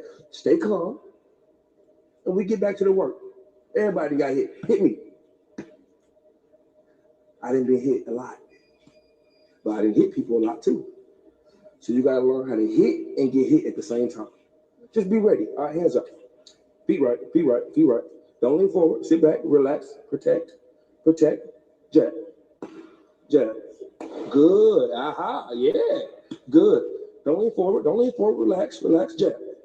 Good. Cross. Turn that back foot, cross. And you can apply that to your spiritual life as well. Just think about it the same way. You're going to get hit, you know what I'm saying? But you learn to protect yourself after a while. You learn to adjust. You expect to get hit. You expect for things to happen into your life, that things are that you know what I'm saying, those things out of whack for a second, right? Hey, was it Mike Tyson who said that? Everybody got a plan till they get punched in the face? Until they get punched in the face, right? A lot of us Israelites, we got a plan until the Most High punch you dead in the face. You're right. Like, oh my God. Right. You apply that to your spiritual life, but also dealing with today's lesson, you teach that to your children, that you're going to get punched in the face in life. And you don't resort to going out and getting a gun or doing whatever because you got punched in the face in life. And that can be literal too, not just figurative, literal. Because as a man, you're going to get into fights. That's just what it is. You know what I'm saying? People are going to test you and all that. That's just what it is, right? I'm going to teach you how to be prepared that when somebody punches you in the face, you punch them back. And they realize that, okay, I'm not dealing with somebody that's a sucker right here. I got a fight on my hands. You know what I'm saying? For real. So there's a literal message behind this, and there's a figurative message behind this as well. But we're dealing with the literal. This is how a man shows love to his children. Love don't look like what people think it looks like. So when people say masculinity is toxic, they don't know what the hell they're talking about. This is necessary, especially for the boys. But we have a lot more to cover. Let's keep going. I don't want to right over. Because brothers,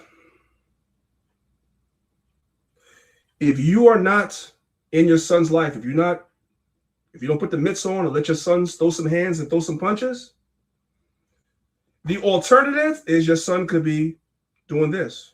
Okay.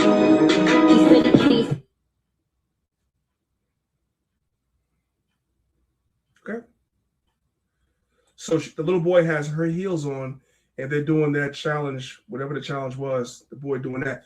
Which would you prefer? Would you prefer for your son to be the boy in the last video or this boy? Because unfortunately for some boys, this is what happens. This is what they're taught. And they're not taught about how life really works. And so when life punches them in the face, they get emotional, run out and get a gun because they was wearing their mama's heels and doing TikTok challenges, right? And then life punches them in the face and they run and get a gun and act out of emotion because there was nobody to really lay that foundation for them.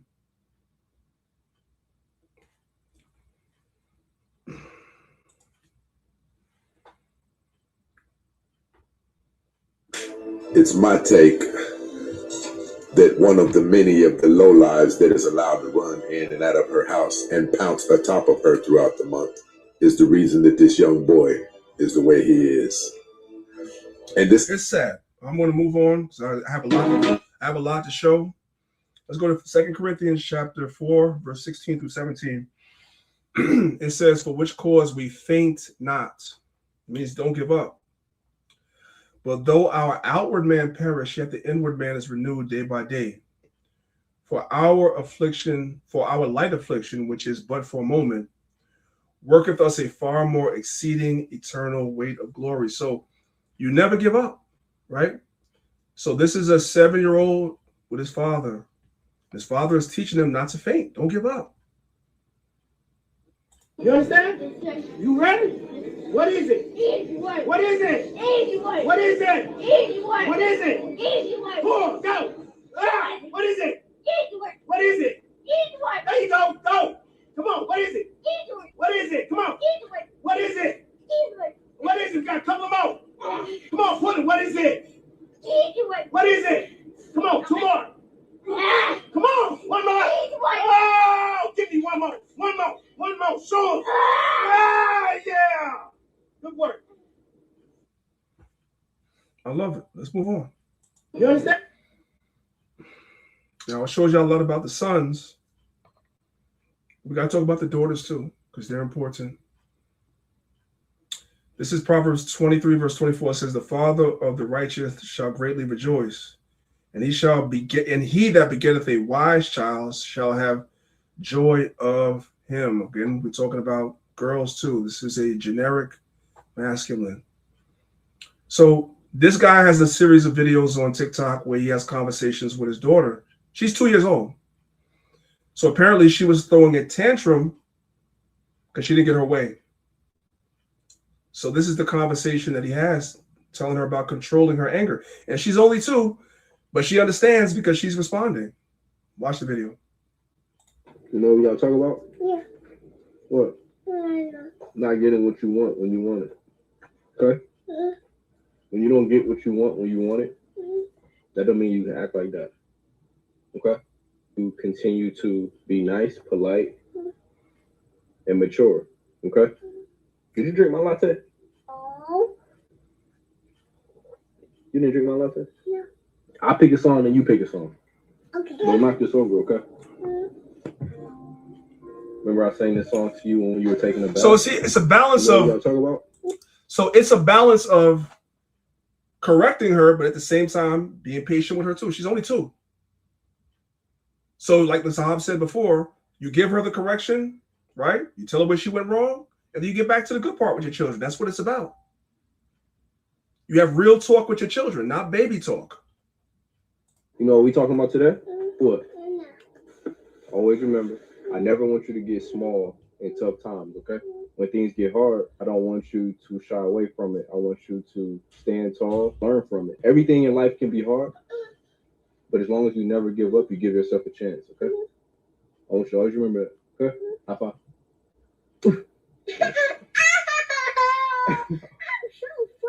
Hey, I have value. Confident. I'm very proud of you. Which one let's do today? Can I play one and you play one like we did last time? This is excellent parenting, right? Excellent parenting. You talking to the child, that baby talk and all that stuff gets them nowhere. Talk to them. She's responding, so clearly she understands.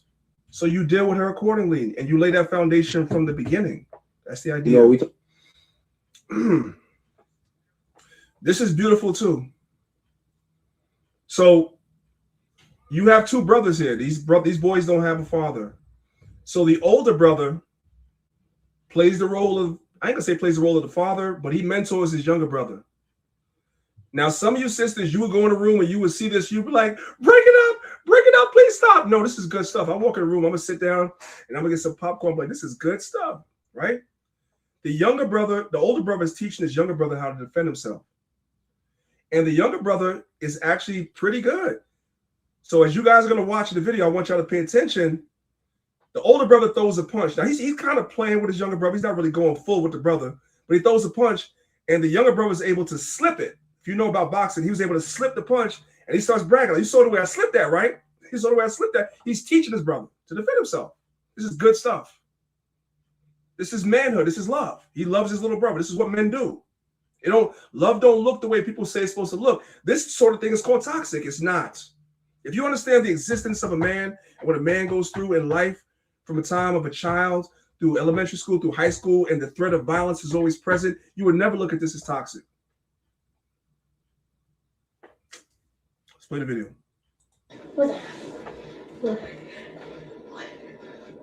You know this is my hand, right? You know this is my hand, right? I love you.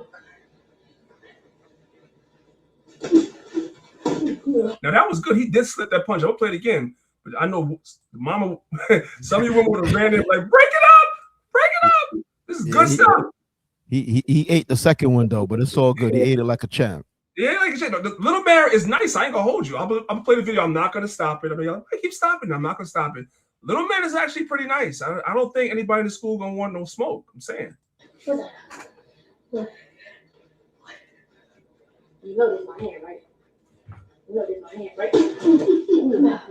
I love you. Look at that slip. Well, I know you saw that. I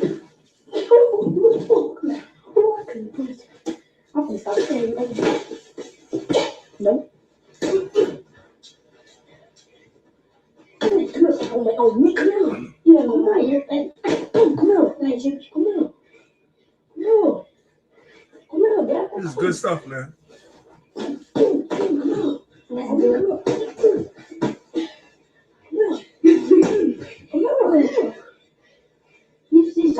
He's teaching his brother. What? Okay, slap me, bro. Give me Karen. Go ahead. Give me Karen. You can do that if you want to. I like it. Yeah. Do that if you want to. Do that if you want to. He's playing with his brother. You see him toying with him, but he's teaching him. Go ahead if you want to. Play soccer. Play soccer. What's my name? Play soccer. You can do that if you want to. You go ahead and do that. Folks look at you. You can do that if you want to. That's blocks. That's blocks. You know, you run ahead. You can do that. Now, run down. You can't get no face shot on my mama. On my mama. You want to see what my mother? You want to test it out? On my mother. Yeah. You want to test it out? Yeah. What's that? On my mother. What's that? It's good stuff, man. I love it. Come on, my mother, you can't. If you see him, and I know Zahab, you got boys. Zahab got all boys. Cynthia got bored. You see your sons in there doing this. As long as it's not toxic, as long as it's not hard, let it happen. Let it happen. Hey, priest, it's always be the younger one too. But I got a sister post a question, and I just want to address it real quick before you move on, not to divert. Yeah. I'm assuming it's a sister. I could be wrong, but I think it's a sister. Ka'ala Dabash, right? The sister said, "What if there's a man in the house, but he doesn't do all of these things?" She said, "What about a father that's around but doesn't do any of these things? A man you have to tell what to do all the time." So the sad part about it, sister, just to give you a brief answer, the sad part about it is, unfortunately, like I said, a lot of brothers are responsible. They have to be held accountable for not doing this for their sons because they're the ones that's supposed to be. But what I'm going to say to you, when we get to the sisters one, I'm going to show you this, right?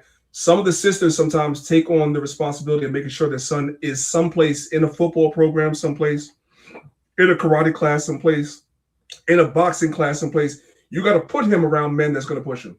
If the man that's there is not doing it, that's a failure on the part of that man. Let's be clear. That is a failure on the part of that man. However, if you know that your sons need this, which I'm telling you, your sons need this, put him someplace where he can get it. Right. That's the best answer. Go ahead, Zab. If you want to add to that, then we'll move on. I just want to add also, why is he not doing it? That's communication, where you got to talk to the man and figure out what's going on. Is it because there's two sides to every story, sis? Where the priest just commented based on face value. Now, is it a situation where the man working 2-3 jobs? Is he tired? Is he physically unable to do it? Because I know there's brothers who might work 2 jobs just to, keep things afloat. And the one day off the brother get, he might be tired as heck, so he can't take them to the game. He can't take them to Little League or football or this, that, the third, So it's a situation of, why is he not doing it?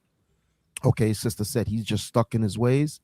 Then you got to communicate with the brother, sister, because, you chose him. I'm assuming he's the father of your children, so y'all got to work it out, fasting, prayer, and you know what I mean? There's always the answer. There's always the answer. We might not have the quick answer that is wrapped in a bowl, 1, 2, 3. It's more dynamic than that. But what you're saying, sis, you got to take it to the Most High. You know what I mean? I'm assuming he's an Israelite too, right? I'm assuming he's a God-fearing man, tries to keep the law, statutes, and commandments. If he does, then y'all got to take it to the Lord in prayer and fasting. Because again, it's two sides. There's a reason why he's not doing what he's doing. And I'm not defending him. He could be a straight up bum. But at the same time, it could be other external forces too. We don't know. And I'll land right there. And until he gets to the point where he's doing this for his children, put your children in some. Get them involved in some activities where they're around respectable male figures that you respect, that you can trust. Get them around, get your children around those people, and unfortunately have them do the job that their father is supposed to do. That's the only other option until he gets his act together. Because boys need this. The ones that don't have this are the ones that's getting bullied in school. I'm telling you. Daughters need it too. This is the part that they don't see. When you look at the Williams sisters, the ones that became great tennis players, right? Legendary tennis players. It was their father that pushed them, right? Although they don't deal with their father now in their older age and they date white men or whatever like that, if it wasn't for their father, they would not have achieved what they achieved because he was the one that was in the trenches with them, right? And he was tough on them, right? And made them into champions. That's how it goes. I don't know how many of you guys saw the movie, the Michael Jackson movie. I haven't seen it yet, but I've heard the reports. The movie centers around making Joe Jackson into a villain. But if Joe Jackson wasn't the way he was, and we don't know how much of what we're being told in the movie is actually true and really happened, or is artistic license. We don't know. We don't know any of that. We just know what we're told. We're on the outside looking in. But what I do know is if he didn't do what he did, there would have been no Jackson 5. There would have been no Michael Jackson. There would have been that, right? So he had to be the villain. Am I saying that he should have been abusive? Of course not. Now, how much of the abuse is actually true versus how much of it is exaggerated, I don't know. But I do know if you want to push your children, sometimes you're going to be the villain in the story. This is facts. Y'all ever watch college football games? Do you see the way the coaches be talking to the players on the sideline? Do you guys see that? The coach is the villain. The way they talk to these guys. Have you watched a college basketball game before? And see the way the coaches talk to the players? It would look on the outside as though it's toxic, but it's the way that you have to, talk to them for them to dig deeper. To extract that greatness out of them, you have to be the villain and almost straddle the fence of that person in the moment, hating you. But men are okay with that. It's okay. It hurt. On the other side of this, it's the stuff that you've been dreaming about. So I want to prepare y'all. The young girl, wants to be good at track and field. She wants to be good, right? She's expressed this to her father. So her father understands that if she really truly wants that, what that's going to look like is she's going to have to dig deep, and he can't baby her. And so when the realities of what it's like behind the scenes, the part that you don't see, in order to be great, the sacrifice, the discipline, the toll on your body that it takes, the young girl starts breaking down and crying because I'm saying it looks good on TV, but to actually do it is hard work. And he's reminding her, hey, this is what you said you wanted, and I want it for you. So I'm not going to feed into your tears. I'm going to keep pushing you because I remember what you told me you wanted. And the only way to get it is to push through. This is love. Even with her crying, not rubbing her back, not coddling her, just telling her, I'm going to keep pushing you because you said this is what you want. It's okay. It hurt. On the other side of this, it's the stuff that you've been dreaming about. On the other side of this is the stuff that you told me that you wanted to do. So my job is to make sure that you get it done. So on the other side of this, in a second, you're going to be like, man, this was so easy. My job is to make this easy for you. Yes, it's going to hurt right now, but on the other side of this hard work, it's going to be everything that you told me you wanted. This is the part that they don't see that's important. Go! But this is just the beginning. Okay? Right. You got to sometimes be the villains. You got to sometimes push a little hard. You're going to get some tears and everything. And the woman's nature, which is beautiful, that's the balance between man and woman. She starts crying as an empath because women are empathetic, to start hugging her and feeding into her tears. And you get emotional. No. And that's why the man is essential. That's why the balance is essential. The yin and the yang is essential because the man's going to be like, no, you said you want this. I'm going to push you as far as I can to see if you really want it. And if you achieve it, you're going to look back later and say, thank you, right? I was the villain in the short term, but in the long term, I'm the hero of the story. You get it? Men understand that. This is how they show love. It doesn't look the same, but it's still love and it's not toxic. Let's continue. Now, I don't know how many of you guys have seen this video before. I think a lot of y'all probably have. If you haven't seen this video, it's very sad. We have to give these babies self-esteem from early. Yes, ladies, yes, sisters, you telling your daughters that they're beautiful and everything is a wonderful thing, but it hits different when it's a father telling her that. It hits different when it's her father telling her that. Have you guys seen this video before? So this baby was taken to a hairstylist. I don't know if it's the mother or the father or both that took her to a hairstylist. And the baby looked at the camera and said, I'm ugly. Somebody been telling this baby that she's ugly. Somebody's been telling her she's ugly. And she don't look more than 5 or 6 to me. At 5 or 6 years old, she has internalized that she's ugly. She's internalized that, y'all. She believes it. Let's watch the video. I'm so ugly. What? Don't say that. Don't say that. Don't say that. You are so pretty. You all shut up. Go in the room. When you look at yourself, you're supposed to say, I'm so pretty. You are so pretty. Do you hear me? You got the prettiest little dimples. You are too cute.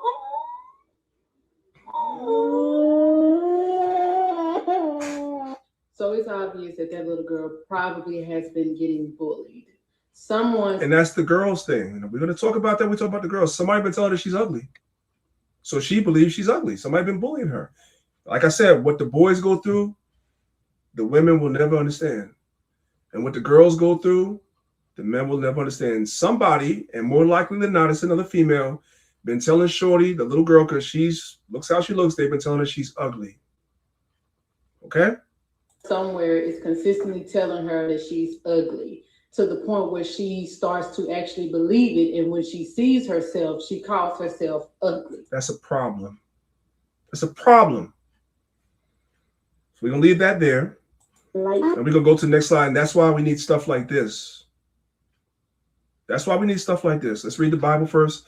This is Psalms 144, verses 9 through 12. It says, I will sing a new song unto thee, O God, upon a psaltery, and an instrument of 10 strings will I sing praises unto thee. It is he that giveth salvation unto kings, who delivereth David his servant from the hurtful sword. Rid me and deliver me from the hand of strange children, whose mouth speaketh vanity, and their right hand is a right hand of falsehood. That our sons may be as plants grown up in their youth. This is the part I want. And that our daughters may be as cornerstones, polished after the similitude of a palace. A palace represents something beautiful, right? So we want our daughters to embrace their beauty no matter how they look, no matter what their hair texture is, no matter what their complexion is, no matter what any of these things is. You start instilling these things in children from young. And yes, it's a beautiful thing for a mother to tell her children this, her daughter this, but it hits different when it's coming from a man, when it's coming from a father, that she's being told she's beautiful. It is different because more likely than not, she's going to grow up and she's going to be looking for a husband, right?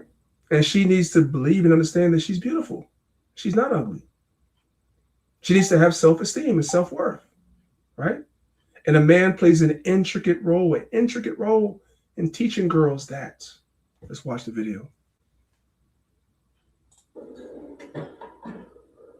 Oh my gosh. What are my eyes beholding? Look at what God blessed me with. Such a beautiful princess. You look amazing. I feel like the luckiest dad in the world right now. Look at you. Beautiful eyes. And that's not a bow, is it? Maybe that's a bow. I can lose it right now. Can I cry? Is it okay if I cry? What, can I have a kiss? Do you understand what that does for a child? Do you understand how she will look at herself hearing that from her father? Let's go to the next one. Come on, princess. Oh my gosh, God, you done did it again. Look at my beautiful baby girl, inside and out, baby.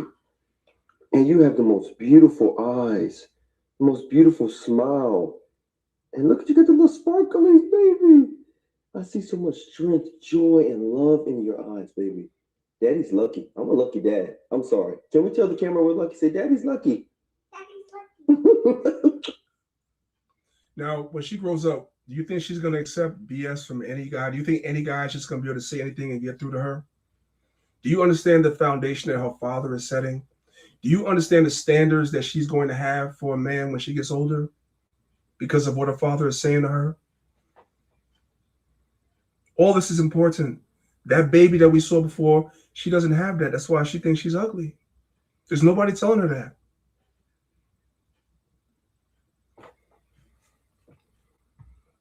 Let's move on. Come on, Prick. And we got to teach children not to be bullies. So this young lady came on stage and the audience was bullying her. So the man had to step in and say something to the audience about bullying her and how he don't respect bullies. Let's watch the video. How you doing? You good? No, I'm proud of you, right? It's okay.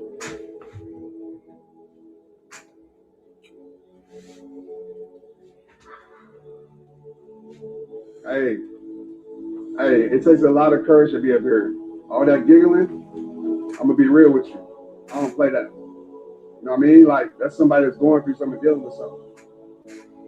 She had the courage to be vulnerable. And it ain't funny if I come check with you and see, I'm keeping it real with you. I don't know who was laughing, well, but I guarantee the people that's laughing, I bet you ain't living your best life. That ain't funny. I bet you got your struggles too if I sat down and talk with you. You know what I mean? Like, I'm not here just to be a speaker and get claps. I'm here to create change. So she can have courage up here to stand up here and go through her things. Y'all should support her. Y'all should clap her, because to me, she's the bravest person in this room. Straight up.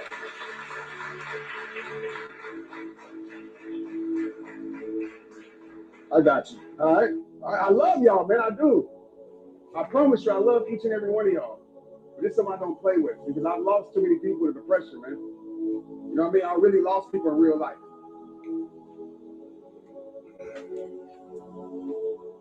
You got me up here crying too. We just up here crying together. Let them judge us, right? We're gonna give them something great to judge. That's why when people say that men don't love, I don't know, y'all looking at romance novels, y'all looking at Hollywood, you're looking at fairy tales. That's not how a man's love looks. A man's love looks like what I'm showing y'all in these videos. It's that underappreciated, underrated, misunderstood. Nobody really is trying to take time to understand that a man shows love in a different way. And it looks like what I've been showing y'all.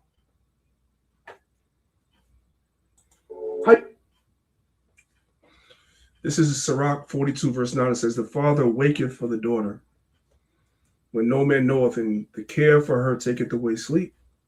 Fathers lose sleep over their daughters. When she is young, lest she pass away the flower of her age, and being married, lest she should be hated. Let's watch the video. Never disrespect. Man. Never call a man Names. If a man disrespect you, Remove myself from the situation. who you gonna call? You. If a man cheat on you, I will not stoop to his level and cheat back. why? Because I'm classy. What you gonna do? Remove myself.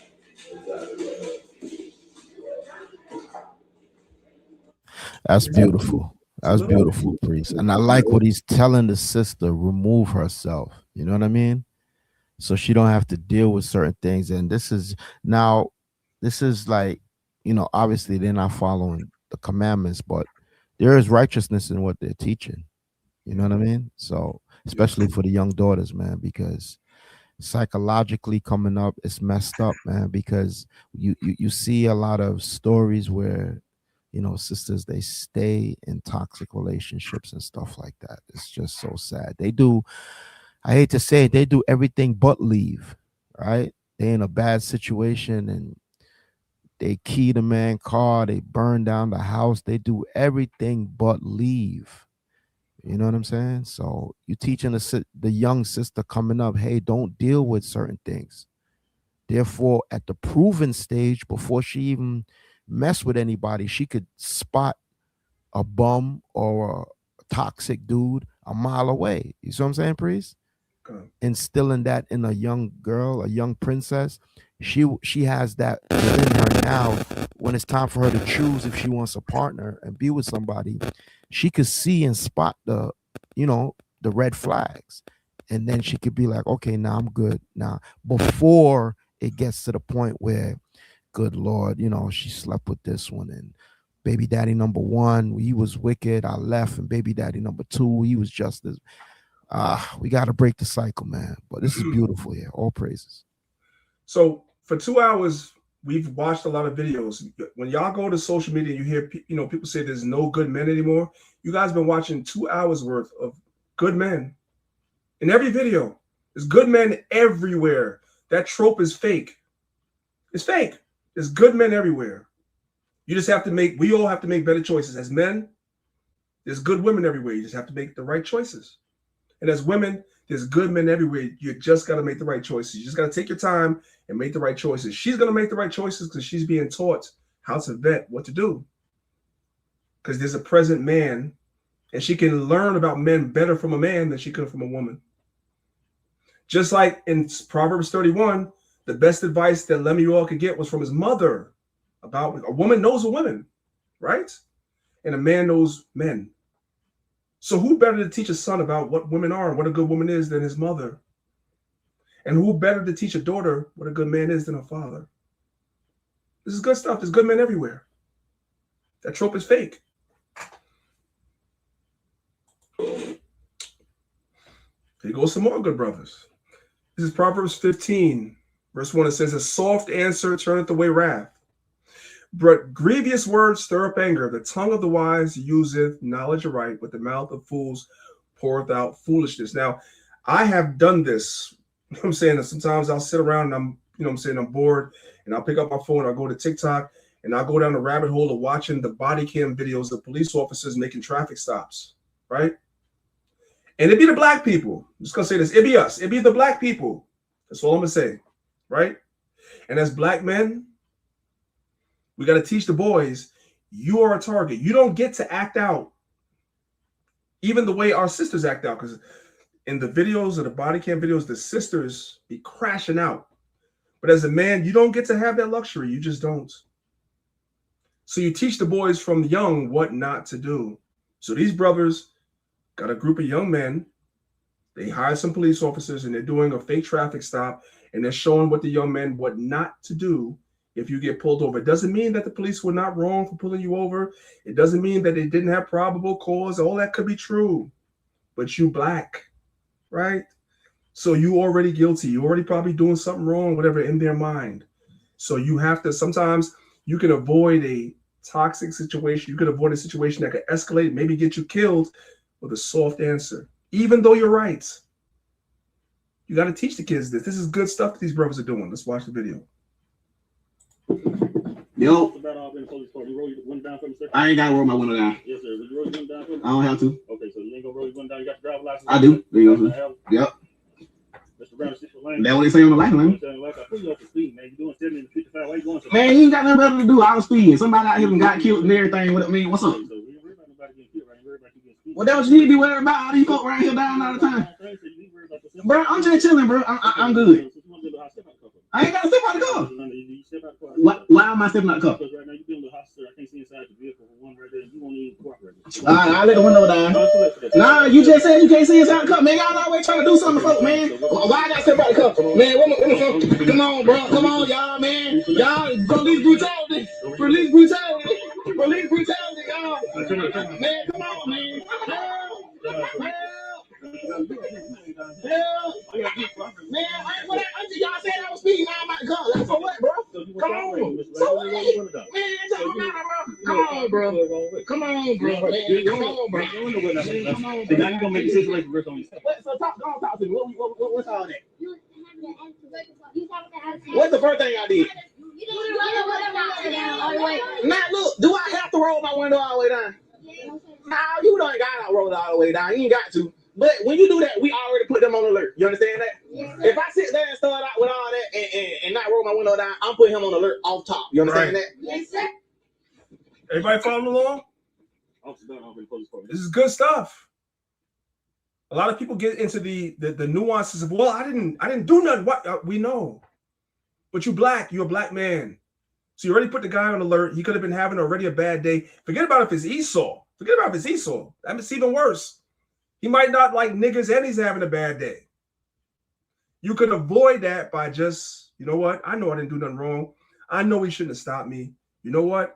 But I'm trying to get home to my family. Let me just go ahead, run my license, go ahead, whatever. Yes, officer, no officer. It doesn't make you less than.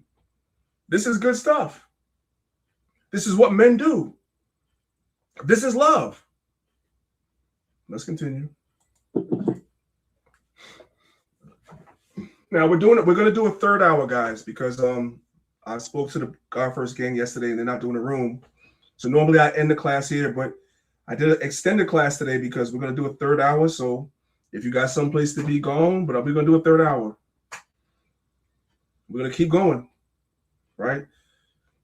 This is a brother, man, and this brother is, I watch his videos a lot, and this is love too. This particular brother specializes in giving autistic children haircuts. I didn't put haircuts there. We're going to build it while we fly. Let me go ahead and put that in there. Isn't that right? He specializes in giving autistic boys haircuts, right? So these children have problems, but they need a haircut sometimes. And so he made it his business to, I'm going to give autistic children haircuts, and I'm going to be patient with them. Let's watch the video. And what it's doing is he's showing you the progression. The first week, the little boy was going crazy. But by this, I want you guys to watch how he gets the child to trust him. I know y'all be like, you always stop the video. I don't want to stop the video, so I'm preparing you for what you're watching.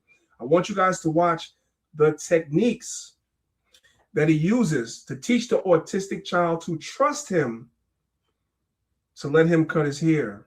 This is love. Watch.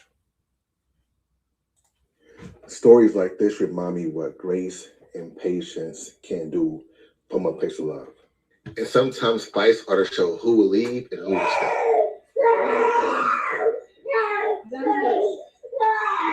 Perfect. See, 1, watch 2, the progression. 3. Now he's not fighting. 4, 5. You did it. See what I'm saying? You did a good job. Thank you. Good job. Awesome job. Hey, Dominic, can I see you for a second? Real sick. Can I see you real quick? Thank you. One. Raise your hand. Thank you. 1, 2, 3, 4, 5, 6, 7, 8, 10, 11, 12, 13. Can I hug? A hug? Oh, baby. I'll tell y'all like this. But they say there's no good black men.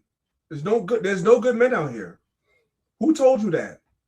You're looking in the wrong places. You're watching the wrong stuff. You're on the wrong algorithm.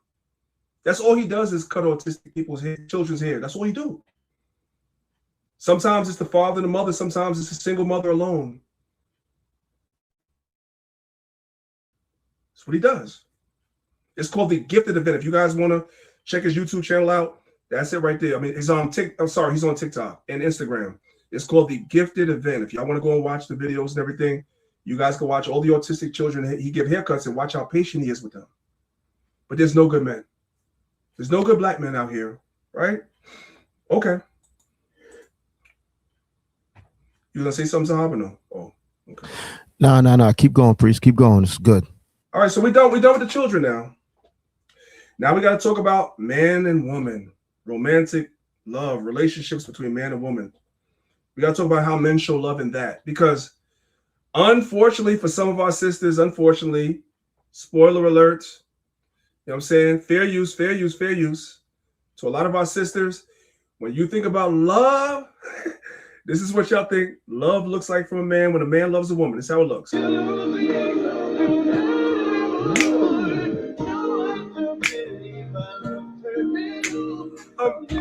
on my knees, begging you, please.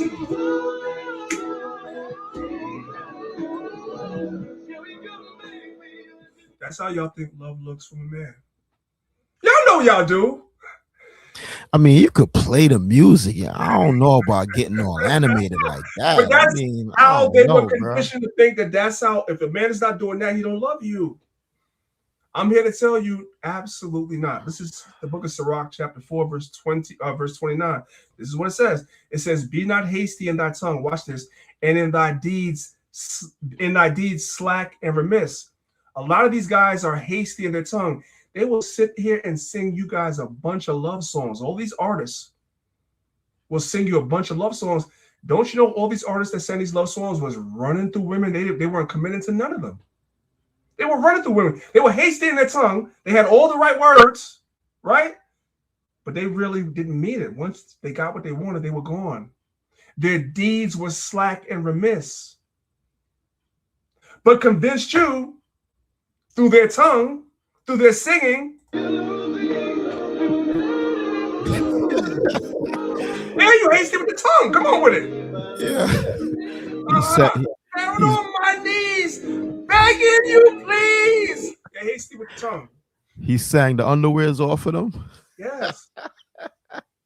Yes. So if for a lot of our women, I ain't gonna say our sisters in the truth, if your man is not loving you like this, you say he don't love you. So let me help y'all out. Let me help y'all out. So, This is how love really looks. And y'all sisters are not going to like it. So here we have an image. The brother is telling his wife, hey, your homegirl over there in the living room, stop hanging out with her. Hey, sisters, if your husband told you to stop hanging out with a friend of yours, would you do it? Or would you say you're controlling? You're controlling. This right here, him telling her not to hang out with her. Look how she's dressed. Look how she carries herself. That is love. It wasn't that singing stuff we saw before. That is love. You just don't know what a love from a man looks like. It looks like him seeing that you in the wrong company. But you don't get it though. I think it's just a man talking. So let me go. Let's read the scriptures. Well, first let's hear what the sister has to say. Then we'll read the scriptures. Listen. So I remember I had met this girl, and we had started hanging out heavy, and we became really good. Also, we were really friendly with one another. I don't want to say friends, but I'll say we were really friendly. So we were hanging out a lot, and then I had a party at my house, and I invited her.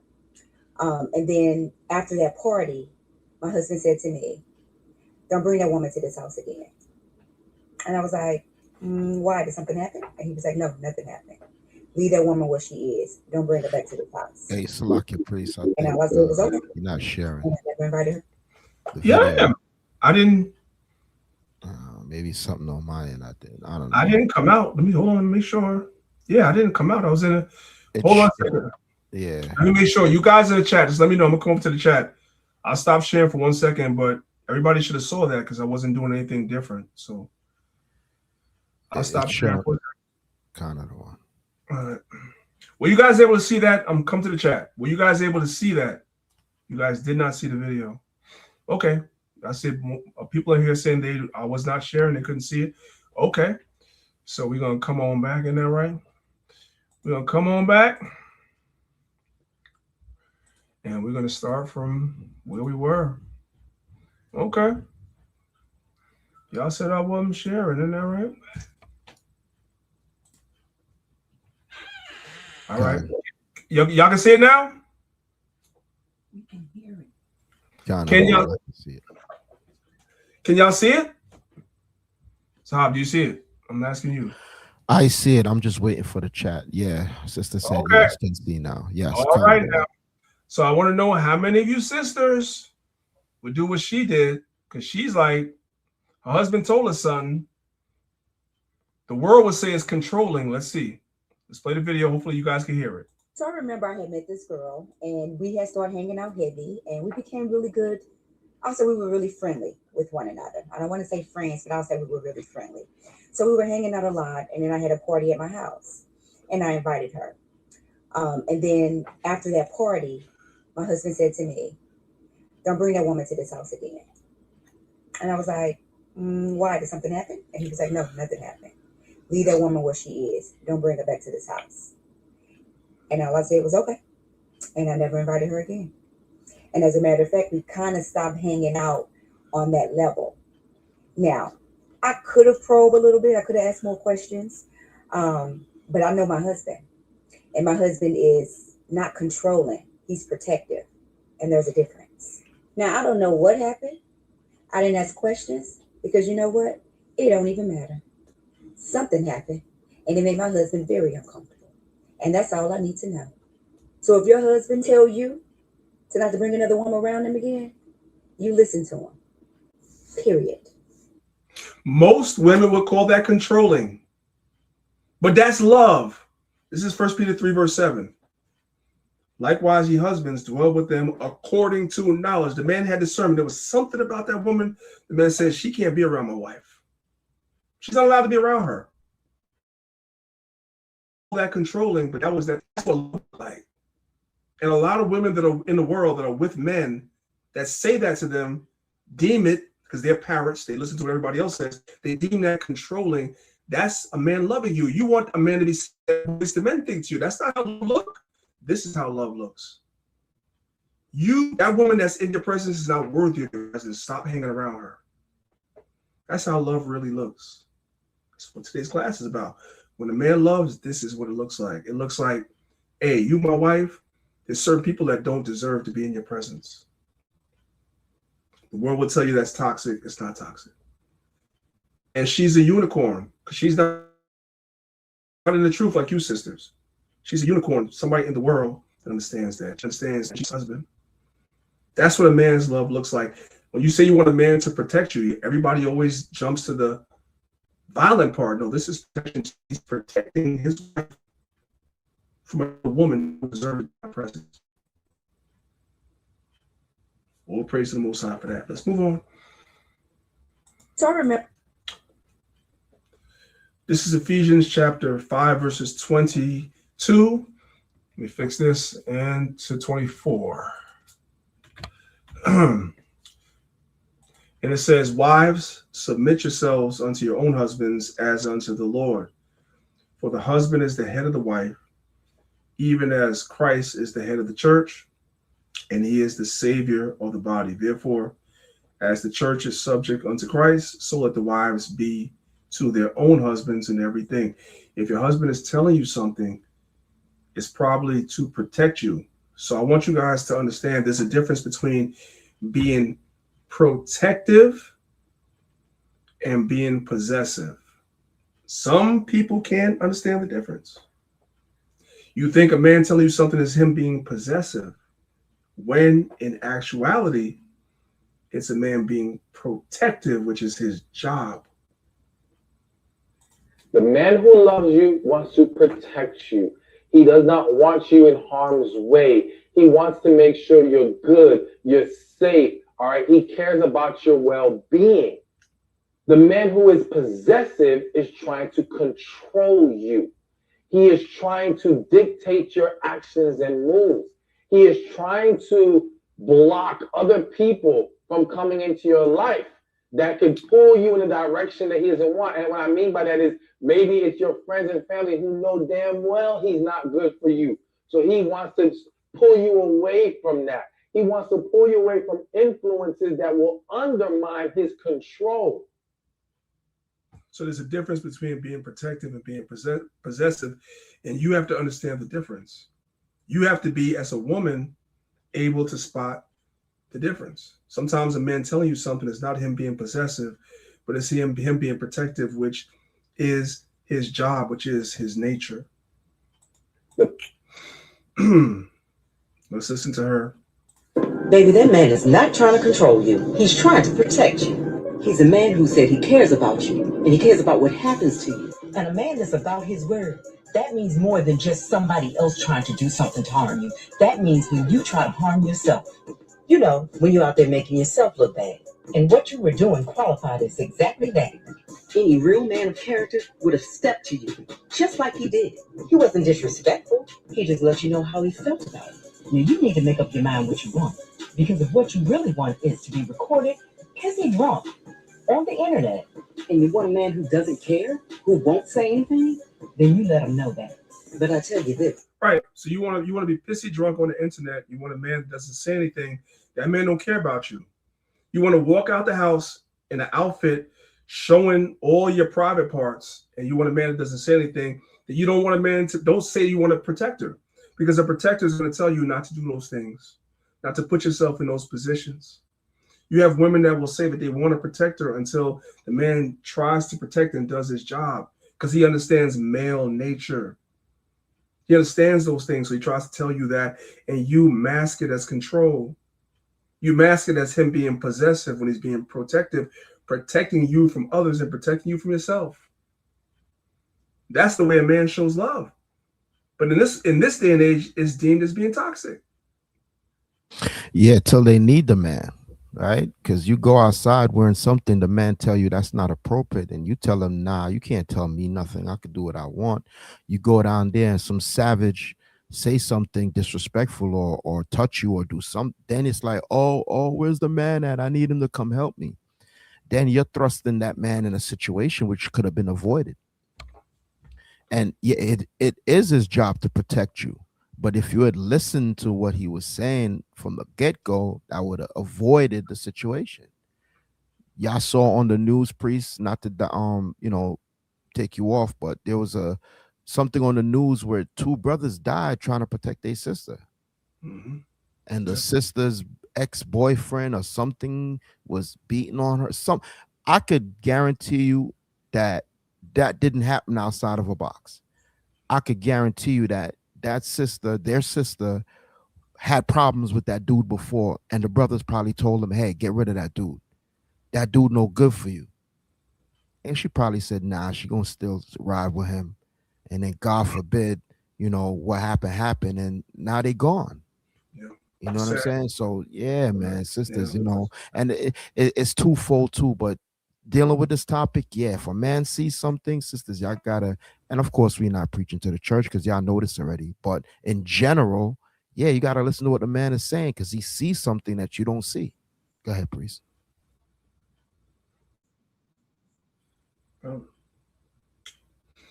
Let's move on, y'all. Okay. David. All right, let's move on. So we have an example here in the video of a man in the gym. The sister's scared. She said, "I've never done this before. It's the leg press machine." He says, "Don't worry, I'll show you." A man's going to teach you. A man that cares for you is going to correct you and he's going to teach you things. That's how a man shows love. It's not you're looking for the romantic boys to men singing. No, when a man loves you,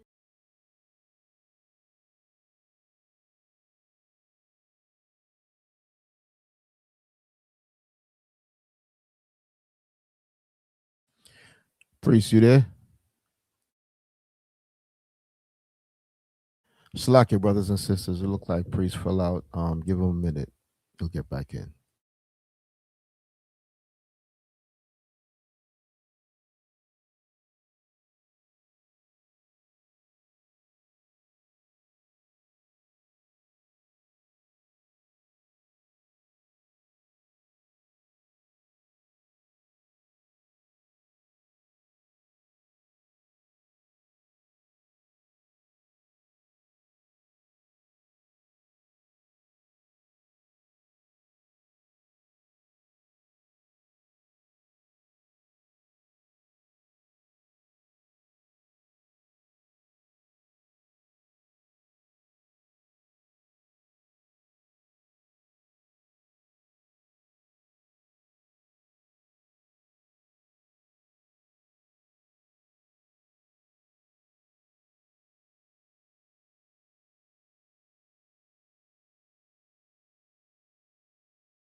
All right, priest, you there? yeah. I don't know what happened. Thing that you heard. I don't know why it kicked me out. I don't know. StreamYard kicked me out. But then again, this is extended. I don't know. Is there a certain time? No. That's not that. Just what was the last thing you heard? We was talking about. You know what? I totally forgot. Brothers and sisters in the chat, let me know what priest was saying. The last thing you heard. He was talking about the leg presses in the gym. He was about to show a video about a brother doing leg presses in the gym. Okay. All right. So we'll go ahead and we'll share the screen again. It's all good. All right. Technical difficulties happen. It's all good. You were starting to go right in the back. matrix too, so it could have been that connection wise. Yeah, I get it. All right. All right, y'all. So we're gonna come back to where we were. Gone. Huh? All right. No, go ahead. So go ahead. hopefully you guys can see the screen. Right. So yep, technical difficulties do happen. We don't worry about them. So we have the example. We have the leg press machine. You're teaching the sister something, and she's a little scared. She doesn't know something that she's never done before. It's outside of her comfort zone, right? So we read Proverbs 27, verse 6. Faithful are the wounds of a friend. Because somebody that's a friend of yours, and this goes even into relationships, somebody that loves you is going to correct you and tell you things that may be uncomfortable for you, and that's okay. But the kisses of an enemy are deceitful. Somebody that always tells you you're always right, everything is always right, is not a friend of yours. They don't never tell you the truth. That's not a friend of yours. Be honest with people. Since we're speaking about men, if a man really cares about you, he's going to correct you. Check it out. Listen, ladies, a man telling you the truth is not bashing. You have to, if you are a feminine woman with a man who cares We got to go back and watch it again because that word is very popular nowadays. When you tell a woman the truth, she says, "You're bashing me." That's a lie. The Bible teaches, faithful are the wounds of a friend. If a man is correcting you, that he's not bad, especially if a man tells you he loves you and he corrects you, he's not bashing you. We don't care what the internet says. That's the man that loves you. A man that don't love you will never tell you you're wrong. He'll just tell you you're right all the time. He don't really give a damn about you at all. Listen, ladies, a man telling you the truth is not bashing. You have to, if you are a feminine woman with a man who cares about you, whether this is your husband, your brother, your father, criticism is not an attack. Men only correct something they care about. If a man doesn't offer you perspective and direction, he does not care about you. So all of you ladies who think that these men in your inbox calling you beautiful and hey queen, they're only interested in getting what they want from you. There's no investment there. Real men who care about, when I say real men, I'm talking about mature men who have grown into themselves. We invest in what we care about. Men invest in what they care about. Men correct and criticize what they care about. If you're with somebody that never tells you anything that to make you better, they don't care about you. I just need for you sisters to understand that. That's how love looks in a man. Proverbs 4, verse 11 through 13. I have taught thee in the way of wisdom. I have led thee in right paths. When thou goest, thy steps shall not be straitened, and when thou runnest, thou shalt not stumble. Take fast hold of instruction. Let her not go, and keep her, for she is thy life. Instruction is life. A man that teaches you is a man that loves you. This is what the sister is going to tell you, because we heard a man say it. Let's hear from a woman. Hey, I saw a post that said, and a man who teaches you is a man that loves you. And baby, that's a real good word. That's how you know that you got you a real one. You got you a real man. A man that comes into your life and teaches you something. He wants to put you on game. He wants you to learn something from him all the time. He knows a little bit more than you in certain areas. You got you a good man. You got you a real man. A man who's coming into your life and he's not teaching you anything. He's not putting you on anything. He's not putting you on game. He doesn't want you to learn new things. You can do bad all by yourself. But when a man comes in and he like putting you onto things, he wants you to learn these things because he knows that you don't know these things yet. He knows that you're not hip to these things yet. He knows that you never had a man to come in and teach you these things, and he enjoyed teaching you. He doesn't get annoyed because you don't know it. A man who wants to be called on, a man who wants to teach, a man who wants to love, a man who wants to provide, a man who wants to show up. Maybe that's how you know you got you a real man, okay? Okay. All right. I ain't going to add to that. That speaks for itself. Let's move on. This is Proverbs 22, verse 3. A prudent man foreseeth the evil and hideth himself, but the simple pass on and are punished. No man will give you, this is what the caption says, no man will give you more advice. For you sisters, listen to this, you're looking for a husband. No man will give you more advice. In other words, foreseeing the evil than a man who wants you to be his wife. You look at that, he's trying to control me. No, he's telling you something because he wants to protect you. Even before, this goes into not just when he's married to you, y'all already married, but a man that wants to be married to you will protect you even before y'all are married. Let me let a woman tell you, because y'all think it's just the men. Let me let a woman tell you. No one will give you more advice than the man who wants you to be his wife. When a man is serious about you, there are signs. And one of the biggest signs is the way he advises you. He looks out for you. And a lot of women miss that because they think it's control. It's not. It's guidance. It is him paying attention and looking out for your future. He will tell you things like, babe, don't spend that right now. Save it. Or before you make that move, look at it from this angle, from this direction. Or you should look into this opportunity. Even the small things you'll find annoying, like, babe, what's your sugar intake? Now, depending on how you receive it, it can feel like he's trying to control you, but slow down. Because a lot of times that is not control, that is foresight. But a lot of people can't see. That's how a man shows love, and nobody is telling the majority of our sisters in the world that's what love looks like. They think love looks like singing that Boys to Men song we saw earlier. That's not what love looks like. It looks like this. That He's giving you advice. That type of love gonna make it in these coming times, priest. That type of love, because if she heeds to the husband, and if the husband is like, hey, you spending too much at Starbucks, hey, you doing too much of this, or hey, let's look into this, let's see how we could focus on this for the benefit of the family or whatever. Those type of women, or that type of man woman dynamic, that type of relationship, that's gonna make it, man. Because when what hit the fan, and the man is like, okay, here's the plan, we going over here, it won't be, well, why are we going over there, and why we don't go, you see what I'm saying? So we rehearse the righteous acts, man. That type of relationship, if we could get it, that would be a beautiful thing, because y'all in unison, lockstep. You ain't got to be perfect every single thing, but at least for the major part, y'all in tune, Okay. All right. Now let's hear from men. We heard from a woman. Let's hear from a man. It's the same thing. Some people understand this, and some people never understand this, which is why they can never find a good relationship, because they don't understand what love really looks like. Seen a video on here and they said, no man will give you more advice than a man who want to make you his wife.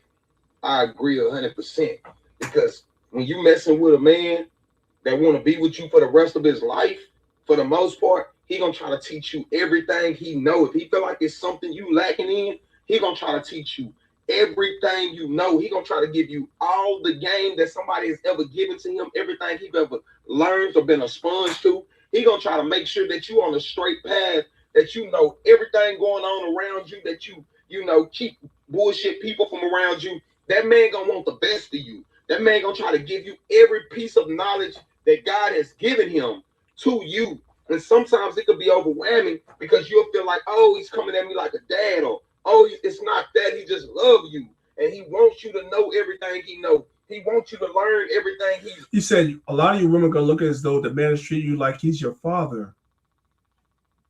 That's what he's supposed to do. That's that. Believe it or not, that's what he's supposed to. That's how it's supposed to feel. When a man really loves you, that's how you're gonna feel. You're gonna feel like as though it's. Remember the earlier videos when the fathers were dealing with their children, the sons and the daughters? A man that loves you, that's how it's going to feel. And watch this. Wait till we do the one with the women. Hey, brothers, when a woman loves you, she acts like your mother. We'll do that when it comes to the women's class, but I'm giving y'all a preview. Yes. Women that really love you, sometimes when she loves you, the way she loves you, it feels like it's your mother talking to you. Y'all not ready for that. Let's continue. Learn. He wants you to be everything you can be, because he sees you on a higher level than you've ever seen yourself in your life. Like, share, comment, repost, and hit that follow button. Let's move on. Okay. Let's move on. We still got a little bit more to go. So the sister has a problem. She wants to talk to her man about it. Right? So she's explaining her issue to her man. What's wrong? So the man is thinking about, this is how we can fix this, right? And she's like, no, I don't want you to fix it right now. I just want you to listen. I want you sisters to understand, when a man loves you, his automatic programming is to fix your problem, to be a problem solver. But with women who are empaths, they just sometimes don't want you to come in and fix it right away. They want you just to wallow in their feelings about it and fix it later. But right now they're feeling a way about it, and that's how they are. It doesn't make them less than. But they're feeling a way about it. I'm in my feelings right now. And when they're expressing their feelings to you, they don't want the solution right now. You, as a man, you're thinking about the solution, because that's how we're programmed. That's what I said earlier at the beginning of the class. We're not taught to understand each other. You think your man giving you solutions in a moment is him not caring about how you feel. That's not true. It's just you don't understand the nature of a man, and you don't understand the nature of a woman. Your man trying to solve the problem instead of wallowing with you in your feelings is not him not caring. It's not him not loving. It's him in his natural nature wanting to solve your problem because that's what men do. But what I will advise men, as I'm speaking to y'all, I'm speaking to myself, sometimes you do have to swim in the emotions with your woman. You just have to let her have that. Even though you want to, just fix it. Like, okay, I don't want to sit here and circle around about how you feel about it. I don't want to do that. Sometimes you have to do that as men. Sometimes you do have to do that as a man, and just let her get her feelings out. You just have to do that. You gotta be that shoulder to cry on. Yeah, you just gotta do that Is because she that's not how telling? we built. But we have to Yeah. understand they're not built like us. They have a different. And it doesn't make them less than or wrong. It's not. They're not wrong. We're just different. And so there has to be a meeting ground in between. So let her be in her emotions for a little while you in your mind are calculating. And let's say you're giving her solutions and she tells you, I don't want solutions right now. She's not wrong. Don't get mad at her. Just continue to think about and brainstorm your solutions and just let her get her emotions out and come back to her with it a little bit later with the solution. Because that's how it works. And as I'm talking to yourselves, I'm talking to myself too. But I'm teaching women also that don't think because your man is not catering to your emotions and he's trying to give a solution, he don't care, he don't love you. No, we're different. You have to learn that. If you're going to be in a successful relationship, you must understand that. Him not necessarily catering to your emotions and more or less saying, okay, let's solve it. When you want to actually wallow in your emotions because you're feeling a certain way, is not him not loving you. That's just his nature. And when we learn about each other, we'll be better together. Does everybody understand? All right. That's what he's doing. He wants to fix it. He don't really want to hear what's going on. She's like, no, I just want you to listen. I want you to swim in my emotions with me. So he has to get his bathing trunks on and swim in the emotions for a little while. But at a certain time, he has to take the leadership role and be like, enough emotions, let's fix it. Okay. This is Sirach 37. Start from verse 14.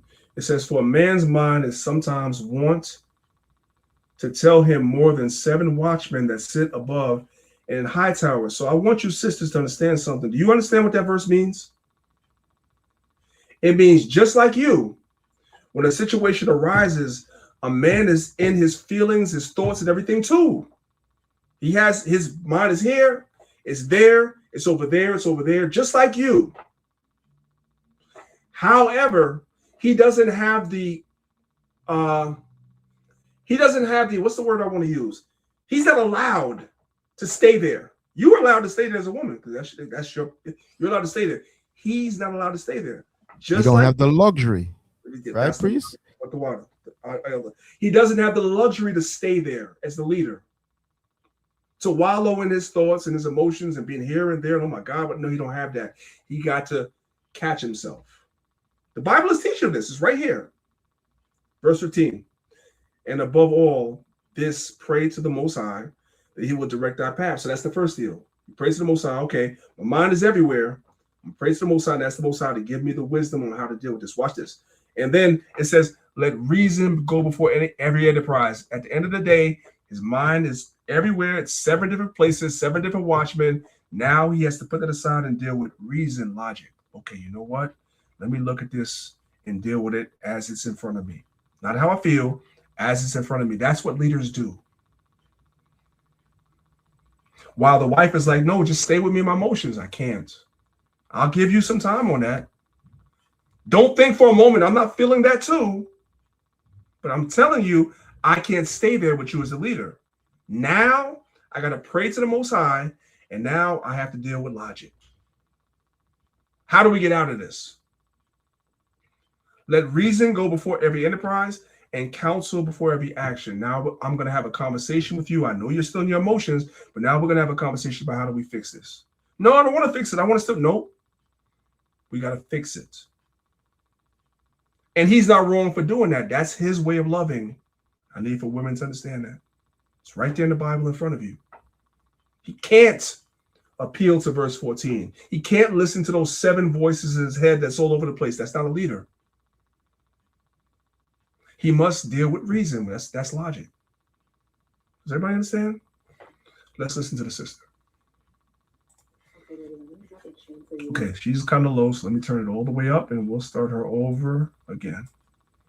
Let's go back. Okay, baby, I'm going to drop a gem for you when it comes to men. If you're in a relationship with a guy and you bring a situation to him or you want to talk to him about something, I want you to understand that men lead with logic, not emotion. This is not to say that men don't have emotions and they're not emotional, but oftentimes they lead. Verse 14 is the man's emotions. Y'all see that? I'm gonna play it all the way through. I ain't gonna interrupt it, but I want y'all to hear that. Verse 14 is the man's emotions. What she's saying is that men do have that. We do have that. We don't want y'all to think we don't have it. We do have that. We just can't stay there with you. Okay, baby, I'm gonna drop a gem for you when it comes to men.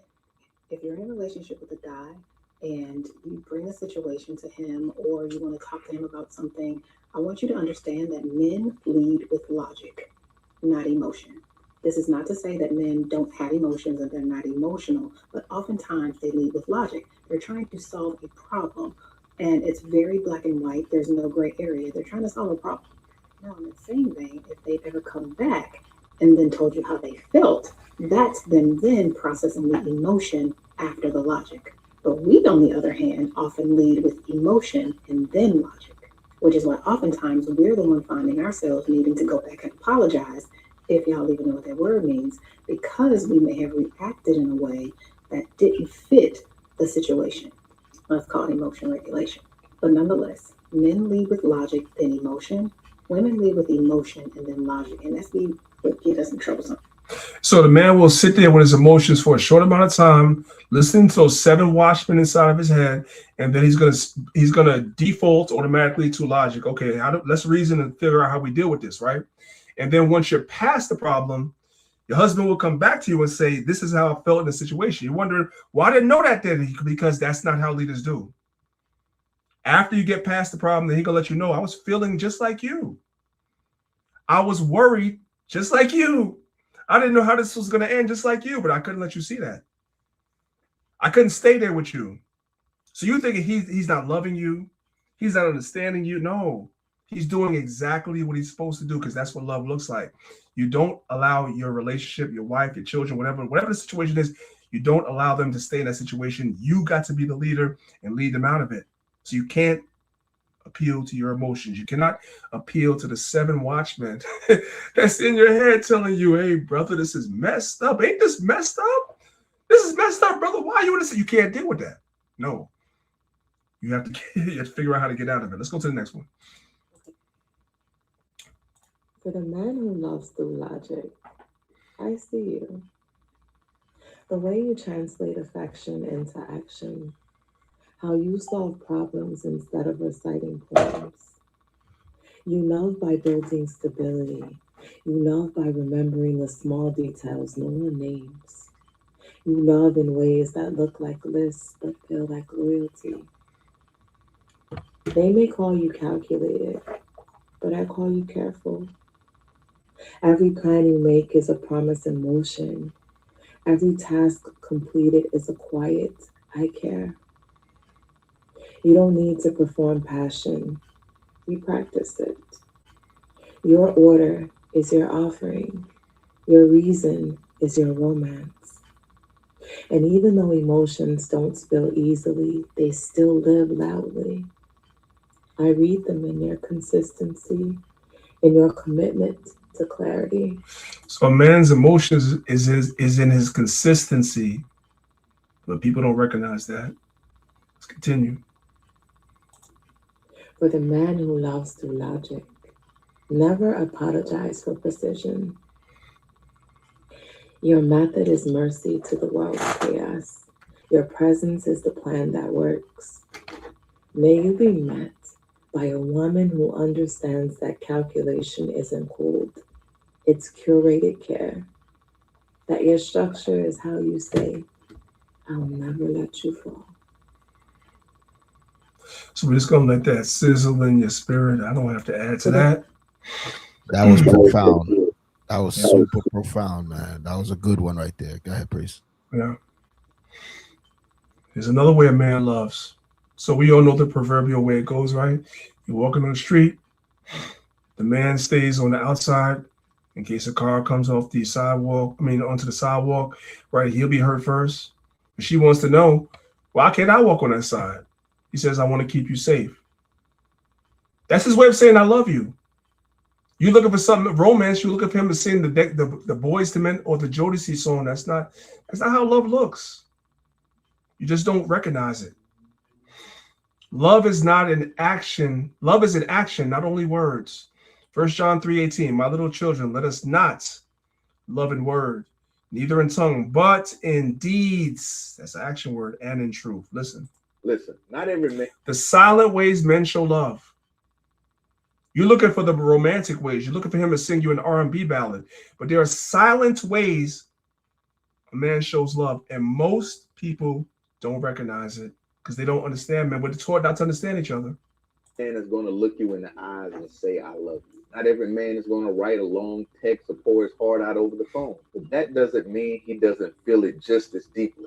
Some men love in silence, in a way that he checks to make sure that you got home safe, in the way that he pulls you to the safer side of the street without thinking. It's in the way that he listens to the things that you say in passing, then surprise you with them months later. Love for some men is consistency. It's the way he makes sure that your tires have enough air in them before you go for a long drive. It's waking up earlier than you so there's gas in the car before you even notice. It's how he pays attention to the things that bring you peace and quietly does more of them without being asked. Some men show love through protection, not just physically, but emotionally. A man who loves you will guard your name when you're not even in the room. He will defend your reputation even when you'll never even know about it. He'll handle things without needing credit because for him, love is making sure that you're good without ever making you feel like you owe him for it. So before you say that he doesn't love you because he doesn't say it often enough, ask yourself, does he show it? Because love isn't always loud. Sometimes it's quiet. Sometimes it's effortless. Sometimes it's in the things he does when he thinks you're not paying attention. And that's love too. And that's something that people are not trained to recognize. Quiet love, meaning consistency in actions. Not the singing of the songs. No, it's none of that. Let's move on. Listen. Let's hear from a sister because, we heard it from a man. Let's hear from a sister. So after 31 years of being married, something that I learned is that love sometimes is loud, but sometimes love is quiet. Let's get into it. So a lot of women run around thinking they're not sure about whether or not their husband loves them because maybe he isn't verbally expressing that a lot. But hear me out. A man's love shows in a lot of different ways. It can be shown verbally, but most importantly, it's shown in his actions. A man shows deep love by doing these things. He makes plans for you. He makes decisions with you. He considers you before he puts anything in your life into action. And he ain't moving around like he's single. He's moving around making it known, I am in deep love with my wife. And he prioritizes peace over ego. Instead of getting into it with you and arguing with you, he steps back, allows the Holy Spirit to guide his walk and to guide his talk because peace is more important to him than ego. And then he protects you more than he stands in pride. He doesn't stonewall you. He doesn't ignore you. You don't feel a sense of this man is trying to punish me. Because even on the bad days, he doesn't disappear and leave you hanging, leave you guessing. He's present always, even when it's tough. If that man is emotionally stable, he's silently showing you love. It's not a loud way to show you that he loves you, but he's sacrificing for you without keeping score. And he's not trying to tally up things, throw back in your face. He's making sure that your needs are covered and he's providing for you. That's deep love. So don't miss the deep love in your marriage. Just because it's silent, just because it's quiet, it's still safe and it's still steady. And that is what covenant does. And a lot of people miss these small gestures because they don't recognize them because they're not taught to recognize them. This is 1 Corinthians chapter 13, verse 1. It says, though I speak with the tongues of men and of angels and have not charity, I am become a sounding brass or a tinkling cymbal, meaning you're just loud for nothing if you don't have charity. But that word charity, as you guys can see on the screen, is the Greek word agape, right? As we come to the next slide, agape is another way of saying love. So charity, sometimes the translators use the word charity, but more often than not, they choose love. So these are signs that somebody loves you. And many times they're missed. 1 Corinthians 13, verses 4 through 8. Charity, which is love, you can substitute the word charity for love. So let's do that. Love suffereth long and is kind. Love envieth not. Love vaunteth not itself and is not puffed up, doth not behave itself unseemly, seeketh not her own, which means that a lot of times if somebody loves you, will sacrifice themselves for you. They want better things for you than they want for themselves. Is not easily provoked. Thinketh no evil. You don't hate your spouse, your partner, your children. You don't hate that. That's what love looks like. It's not what people think it is. Rejoiceth not in iniquity, but rejoiceth in truth. Beareth all things. Sometimes you have to deal with things. Believeth all things, hopeth all things, endureth all things. Love never faileth. You have the divorce rates in the Black community that's higher than any other community because we don't love each other really. Not genuinely. We say the vows, but we don't really mean it. Meaning that we say, hey, through sickness and health, richer or poorer, right? Until richer or poorer happens, until sickness happens. Then you don't want to hang in there with that person, right? The Bible says real love that doesn't fail. Y'all together when y'all rich, you together when you're broke. If she's sick, you got her back and you're going to nurse her to health. If he's sick, you're going to do the same. But whether there be prophecies, they shall fail. Whether there be tongues, they shall cease. Whether there be knowledge, it shall vanish away. The only thing that's certain is charity or love. If it's genuine, that's the idea. Let's talk about something else that shows up as love. Love is sacrifice. So you guys are looking at the image, right? It's 3 o'clock in the morning. You guys see it's 3 o'clock in the morning. The wife is asleep. The children are asleep. The man is up. He got his uniform on. He's half asleep. He's practically out of it. This is Priest Danielle every day. You got to go and you got to make a sacrifice and go and get up at 3 o'clock in the morning and go to work and sacrifice yourself so they don't have to. That's what love looks like. That's what love looks like. You do things that are uncomfortable. You don't feel like doing. You don't want to do. Your body is saying, why are you doing this? And you get up and you do it anyway. That's what a man's love looks like. Listen. He loves the hell out of you. He provides the covering for you. Many of the issues that you don't have to worry about because of that man. Because he's taking care of it on the back end. He ain't even telling you everything he's doing for you. He's just getting it done. The car that you drive in, he making sure that fixed and running every day. Your kids, he making sure that a lot of times kids ain't even kids. He get into a relationship. He makes sure that kid is getting tutelage. That kid is getting guidance. That kid got school clothes, things of that nature. We be on hard times and we ain't living good or whatever. The money is stringent or whatever, but we need this money, man. The kid got a field trip. He need $100. You man ain't have $100 in your account. That man gonna go out there and hustle to get that $100. But he gotta go. Love for a man looks like sacrifice, right? And we were taught that by the Apostle Paul because that's what Christ did for Israel. Husbands, love your wife, even as Christ, Yahushua, also loved the church and gave himself for it. So a man's love looks like sacrifice. It looks like him doing things that he don't want to do. If you weren't in the picture, he wouldn't do. If you were not in the picture, he wouldn't do. He's only doing it because you're in the picture. That's what love looks like. Not words. Not an R&B ballad. Not at all. Let's go to the next one. This sister lost her husband. I ain't going to play the whole video because it's long. She lost her husband, and then she realized everything that he was doing was a sacrifice for her. And she realized it. Listen.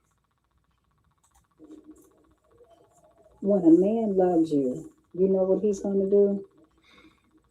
He's going to sacrifice for you. Now, I was listening to a video today, and it really touched my heart because it reminded me of me and my late husband. Mike sacrificed for me. I didn't have to push him. I didn't have to,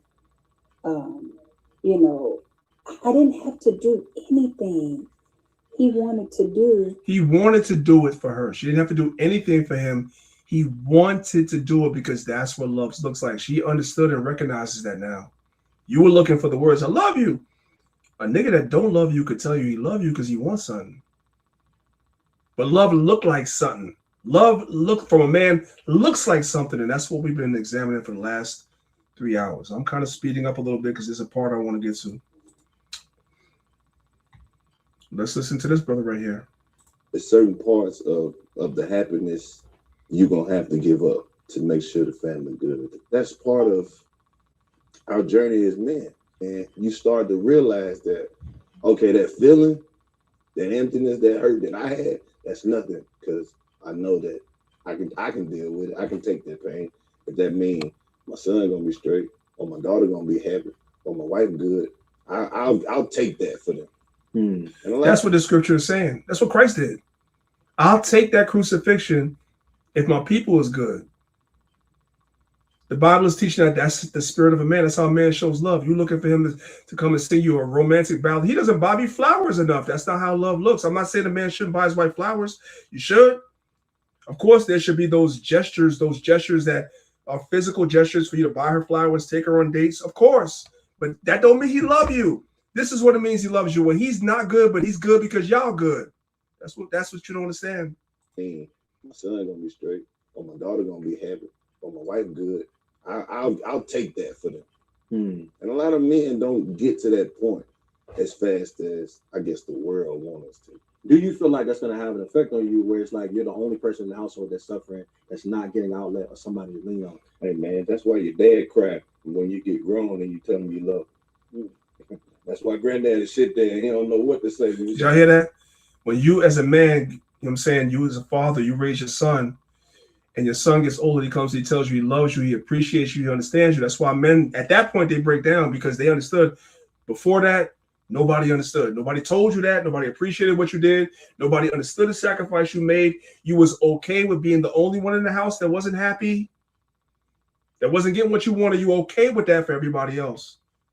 So when somebody finally recognizes that as a man, you break down because you've been carrying that burden for so long. That's what love looks like. It's that quiet sacrifice and appreciation. That's why we have this conversation. We ain't going to get into it right now because I kind of want to do an experiment for the last 10 minutes. That's why there's this conversation about the divorce, the divorce rate, and 70% of divorces are initiated by women. 70% of the divorces are initiated by women, but people don't understand why that is, because it's not because the man is any more happier. Is that the men accept their role of being unhappy a lot of times in situations, and they accept that because they understand that that's what it is. When the woman is unhappy, she's out of there. She's out of there. A man will stay in a situation he's unhappy. He'll stay there because he made a commitment and a duty to do so. And that's how a man shows love. And a lot of people don't understand that. Yes, sir. Now, I want to end the class by this. We're going to do an experiment. Now, I want to say this. For those of y'all that are still here, we're going to do an experiment right now. You guys see the video. I tried this experiment on my job yesterday. And when I say it was hot, the job was hot yesterday, the job was hot. Because a lot of dudes are emotional, man. They don't know what's going on. A lot of dudes are emotional. I posed this question. I said I was going to pose it in class, but I tested it at my job yesterday. This is not a real question 100%, but it can happen. As a man, this is what we're dealing with, a man, how a man shows love. Look at the image. You can only save one. It's either you save your child or you save your wife. Which one is it? When I tell y'all, I asked this question at work yesterday and it got hot. It got hot. I want y'all to understand, listen to what I'm saying. There should be no toxicity. Nobody should be in their feelings. We're just having a conversation. We're teaching the class. There is no right or wrong answers. Say it again. There's no right or wrong answers. But if you were a man and you were in this situation, there was some type of emergency, some type of whatever, and you only could save either your wife or your child, who would you save? Remember, we're talking about how a man shows love. Before I show y'all the answers, I just want y'all to think in your mind, what do you think the men said? Because men are always vilified. Oh, men are terrible. Ain't no good men. What do you guys think the men said? I'm going to show you what the men said. Because when they say that men ain't no good and men don't show love, men really show, I'm going to say this, and sisters, some of y'all going to be offended. I don't care. Men love genuinely more than women do. And we're going to see in this experiment, you're going to see this.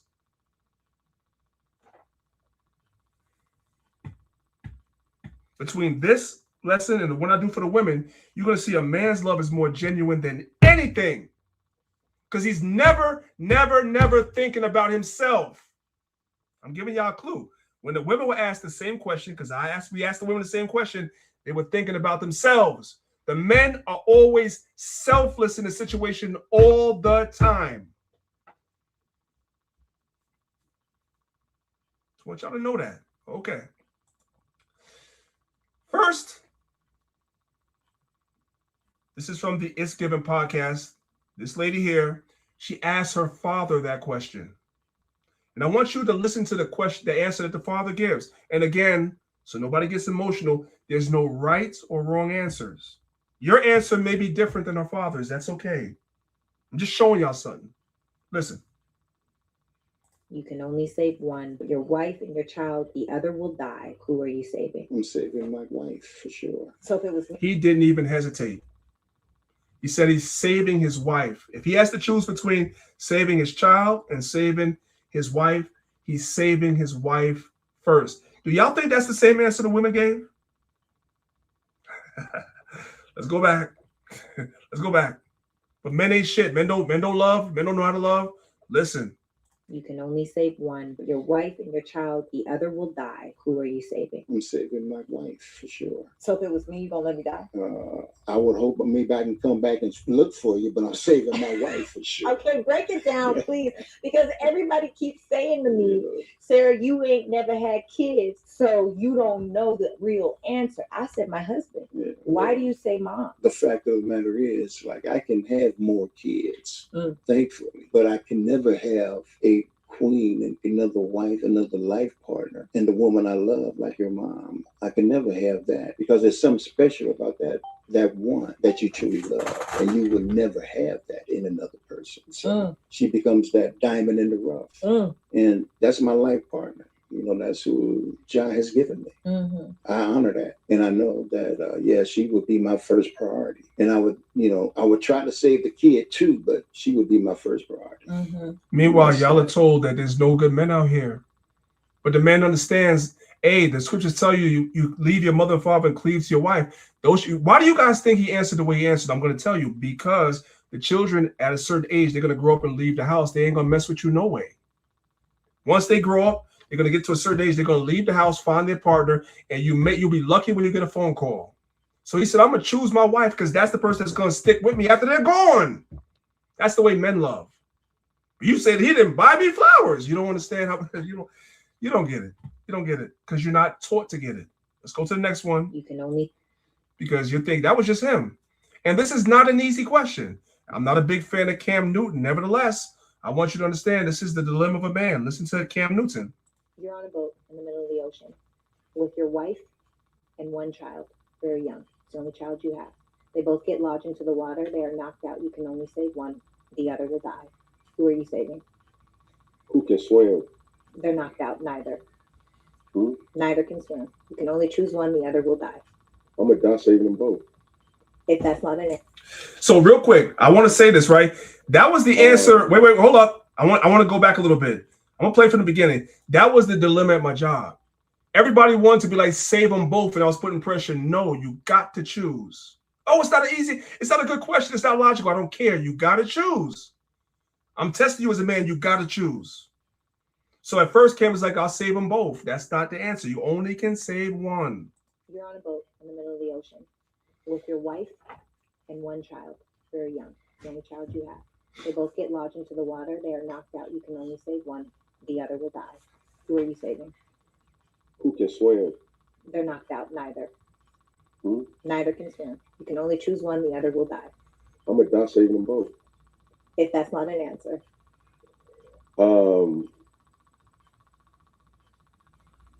It's a tough question. You're just gonna sit there for a minute. Just watch his face. It's a tough question as a man. Because you do love your children, of course. But listen to the answer.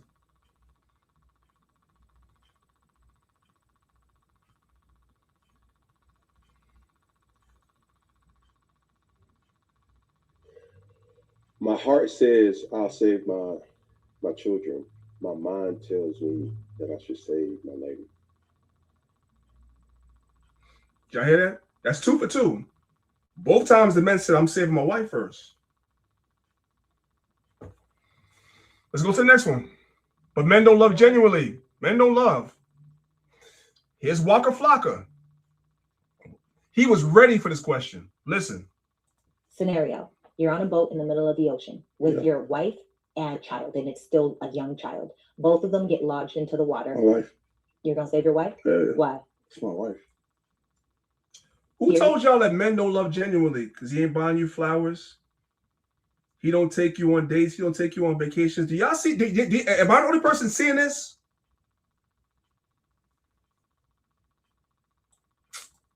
Scenario. You're on a boat in the middle of the ocean with your wife and child, and it's still a young child. Both of them get lodged into the water. My wife.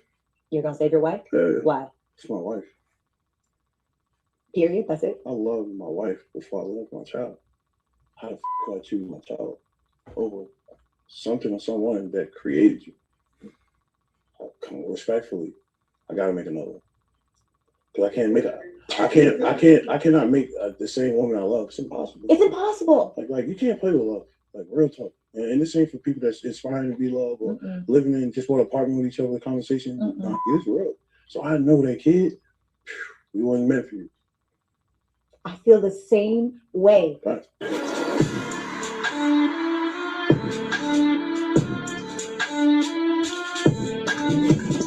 So the next time y'all hear in the world that men don't love genuinely and men this and men that, I need for y'all to send the link to this class so y'all can see. Because everybody's seeing the same thing. Everybody's seeing the same thing. It's not the romantic R&B ballad singing love, but it's that this is real love. Like situation arise, and the man shows you through his actions what it is. Now, these fellas had a different answer. I don't want anybody to think, because I told y'all there's no right or wrong answers. This fella had a different answer, and that's okay too. There's no right or wrong answers. And I'm going to tell you what was in the comment section after I let him say his answer. I was with Steven, Charles Steven. He said if a house was burning and my kid and my wife was in the house, 2 separate rooms, I'm going to save my wife first. Yeah, not me. Yeah, not me. I love my wife. I'm going to get my daughter first. Why though? Because you can't get that woman back. You can have a kid back though. No, you can't. No, you can't. Have a kid back? Yeah. Get another woman back. Do me a favor, get out of here. Get out of here. What do you mean I can get a kid? No, but you can't have that same. You can't have that same woman. Listen, yeah, but that's not. Now I want you guys. I'm gonna stop it right there. I want you guys to see that they're saying, "I'll just get another woman." Right? In the comment section, listen to me. In the comment section, all the women were saying, "If you choose the child, right? If you save me and let your child die, I'm leaving you." So it's no right or wrong answer. There's not. That's why I showed y'all both. Because in the comments of this video, all the guys y'all saw before, they said they would choose their wife. In the comments of this video, the men that would choose the men was being told they should choose the children, because the women were saying, if you choose me and let our child die, I'm leaving you. That's the dilemma of being a man. There is no right answer, man, There's no because right answer. y'all gotta live with the fact that y'all let the child die. You know what I mean? And that lives inside the woman too. She might leave, she might not, but at the same time, like what the other brothers are saying, yes, you can make another child, right? Because the child comes from the woman. So it's no right or wrong answer. I see it on both sides. I see where brothers say they'll save their son or their daughter because they could go get another woman, but they can't get that child back. And on the flip side, no, you can't get another woman who created that child. So there is no right or wrong answer. But what priest is saying, the love, because the father will have to make a choice, and that choice is rooted out of love, man. And it ain't easy. It's not easy. So I understand both sides. Let's move on because now I'm going to take it out of the we're taking it out of the hypothetical. I'm going to bring it into reality. Because the argument at my job was, well, this is not real. It's just a hypothetical question. So there was guys that didn't want to answer. This happens every day, guys. This happens every day. The delivery room decision. The doctor comes to you. This happens every day. As a matter of fact, I work with somebody this happened to. The doctor comes to you. Your wife is delivering your child, and there's complications in the delivery, and the doctor tells you got to choose one. This happens every day. The woman is under anesthesia. There's complications with the delivery. The doctor says if the baby is delivered, the wife is going to die. If the baby, huh? Nah, go ahead. Go ahead. This one's a little different, but go ahead. Yes. I'm going to tell y'all my answer. I'm going to give y'all my answer. I'm going to let Elder Zab tell his answer. Then I'm going to play the video. If the baby is born, the wife is going to die. If you want to save your wife's life, the baby is going to die. Right? How does a man show his love in this? People think it's easy to be a man. It's easy to be. No, it's not. Because a man loves both. But I'm going to tell you my answer. If I were in that situation in the delivery room, I'm going to save my wife. Why? Because I don't yet have a bond with that baby. It wasn't born yet. I don't know it. I haven't had a bond. Yes, that's my child. Yes, we together created the child. I don't have a bond with that child. I've been with this woman for 5 years, 10 years, whatever, 20 years, whatever the situation is. We've been together. We have a bond. I don't have a bond with that child. Right? So I'm not going to allow the person who I have a bond with, a relationship with, I'm not going to allow something to happen to her, so I'm going to choose her. Everybody understand? I don't know, Zahab, if you had a different answer than that. And there's no right or wrong answers. What would your decision be, Zahab? It depends. A lot of external factors too. Like, is this the only child between me and the woman? You know what I'm saying? Is it like, okay, she's the mother of my other children, but there's complications because it's the last child? You know what I mean? I don't know, man. I don't know. I'm gonna be honest with you, and I could be wrong. Yeah, I could, I'm leaning towards saving the child. I've seen something like this happen before. And the child didn't do anything but just being conceived. You know what I mean? Yes, you had a life with the wife, and you can't get her back. I get it. I don't know, man. You don't supposed to know. It's a rough answer, and that's the dilemma of being a man and a man showing love because he loves both. In this situation, if she was gonna die, I would say let the child live, man. Let the child live. She had a life to live. You and her had a life. She lived her life. The unborn child has not. Yes, you're right, priest. You don't know what kind of bond he could be, or she could be a little bastard growing up, whatever. But at the end of the day, if the doctor's right there, like, yo, either the baby coming out or the wife, it's like, damn. And this happens every day. This happens all the time. A coworker of mine, this happened. May she rest in peace. This happened to her. She was coworker. I went to a funeral, not my job I currently work at, but years ago, maybe like 10, 15 years ago. Coworker of mine, very nice lady. She was pregnant and she went into the delivery room and she died in childbirth, giving birth to the son. The husband had to make a decision. and he chose a child. I'm saying he chose a child. I would tend to choose the child because again, I've seen something like that happen. Now I know people be, how could you and da, but it's a decision that the man has to live with.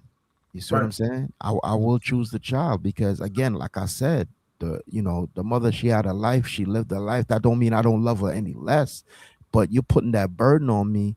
And mind you, I have to raise the child too. So it's tough, but I say what y'all want. I would choose the child, and it's different. My answer is different from what Priest saying, but let's see what the people say. I personally wouldn't. I wouldn't want to raise a child by myself, so I wouldn't. And there's no right or wrong answers, and it just goes to show you that this thing about love and making choices and everything is not easy. It's not as cookie cutter as people make it to be, whether it's the man or the woman. And trust me, we're talking about the man now. You do know that the women will ask this question too. And when I do the women's class, I want y'all to see their answers. And watch this. Their answers are not going to be what y'all think they're going to be. Because everybody's already saying, I'm going to choose a child. You think the women are going to say, you'd be surprised. Just wait. The answer is not what you think it's going to be. My brother St. P says it depends. Am I on her life insurance policy? That's crazy, bro. But I hear you. No folly, y'all. Come on, man. Nah, it's no folly. I'm just saying. Right. But if you want the people's reaction in the chat, Priest, I do know. But money should not be, insurance policy should not be included. It's my opinion. Maybe I'm wrong. That should not factor into your decision. It should be because when you love the child, you love the wife. No insurance, none else should even factor into that decision in the moment. My brother, while the people are putting it in the chat, my brother was with a woman, my physical brother, my flesh brother, was with a woman, and the baby died, and she moved on, and he can't move on. He's still reaching out to her about the the memorial of the child. He's not in the truth. Let me start by saying, St. P, I know you're joking, brother. I know you're joking. He still can't get over the unborn child. I'm like, yo, bro, you got to move on. This is me as my brother talking to my brother. Like, you got to move on because she moved on. You see what I'm saying? I get you. Everybody born differently. Yeah, exactly. Everybody's wired and built differently. And I'm like, yo, bro, she moved on. She had a child with somebody else. She's gone. You know what I'm saying? But he's still thinking that bond. But I'm like, yo, the Most High took the child. It wasn't meant to be. So it's tough. Everybody's wired differently, Yep. But anyway. Let's move on. Let's play this video real quick because that's kind of what they're talking about real quick. I probably won't play the whole thing, but let's just play a little bit of the video. Your wife is in labor. Oof, but something went wrong with the pregnancy. You could only pick one to live. Who are you picking? God dang it, man. You in this life and death situation, though. Yeah, I like this one. Life and death, though? I like life and death. I don't like this one. That's tough. You got to pick your little mammy or your little homie. Leave my family out of these questions, though. Decisions. Wow. First off, these are hypotheticals, okay? I'd have to keep the wife. Okay. And that's fine. I'd have to keep the wife. And there's nothing wrong with what he said or what Zahab said. It's not it's you pray to the Most High, you're never in a situation. That's it. And I pray I'm never in a situation because it's not, as a man, it's you can clearly see that it's a struggle. I'm not mad at that answer. I'd have to. I'm not mad at that answer at all. You know what's crazy is that we're gonna keep it light, but I do know people that have been in that situation. Me too. We can create. Me too. And I went to a funeral of a woman that the husband chose a child. In my last job, he chose the child, and she was a sweet lady. When I say she was a sweetheart, man. Anyway, let's move on. I don't want to make this all sad. Spouse before children, though. That's what this sister says. Listen. If that woman is not in a happy marriage, I would not be surprised, because if you want a kingdom marriage, your spouse comes before your children. It just is what it is. If people can get as mad as they want, they can get as upset as they want. We are one. And because you are one, to not do right unto him is to not do right unto yourself. And so when situations are going down with your children, we're not talking about the delivery room no more. We're talking about the child is born. You and your wife, you and your husband need to have a united front, and you always choose your wife or your husband over your children when situations go down. You don't show any cracks, any division, because the child will capitalize on that, is what she's saying. This is the book of Titus, chapter 2, verses 6 through 7. It says, young men, Likewise, exhort to be sober-minded. So that's our job as older brothers, as leaders, as fathers, whether physical fathers, or spiritual fathers, or coaches, or whatever. You exhort the young men to be sober-minded. Verse 7, in all things, showing thyself a pattern of good works. You got to be the example as a man. Who's bringing people to the stage? What's going on Who's here? that? What's going on? Somebody brought somebody to the stage on. Is that Clubhouse? That's Clubhouse?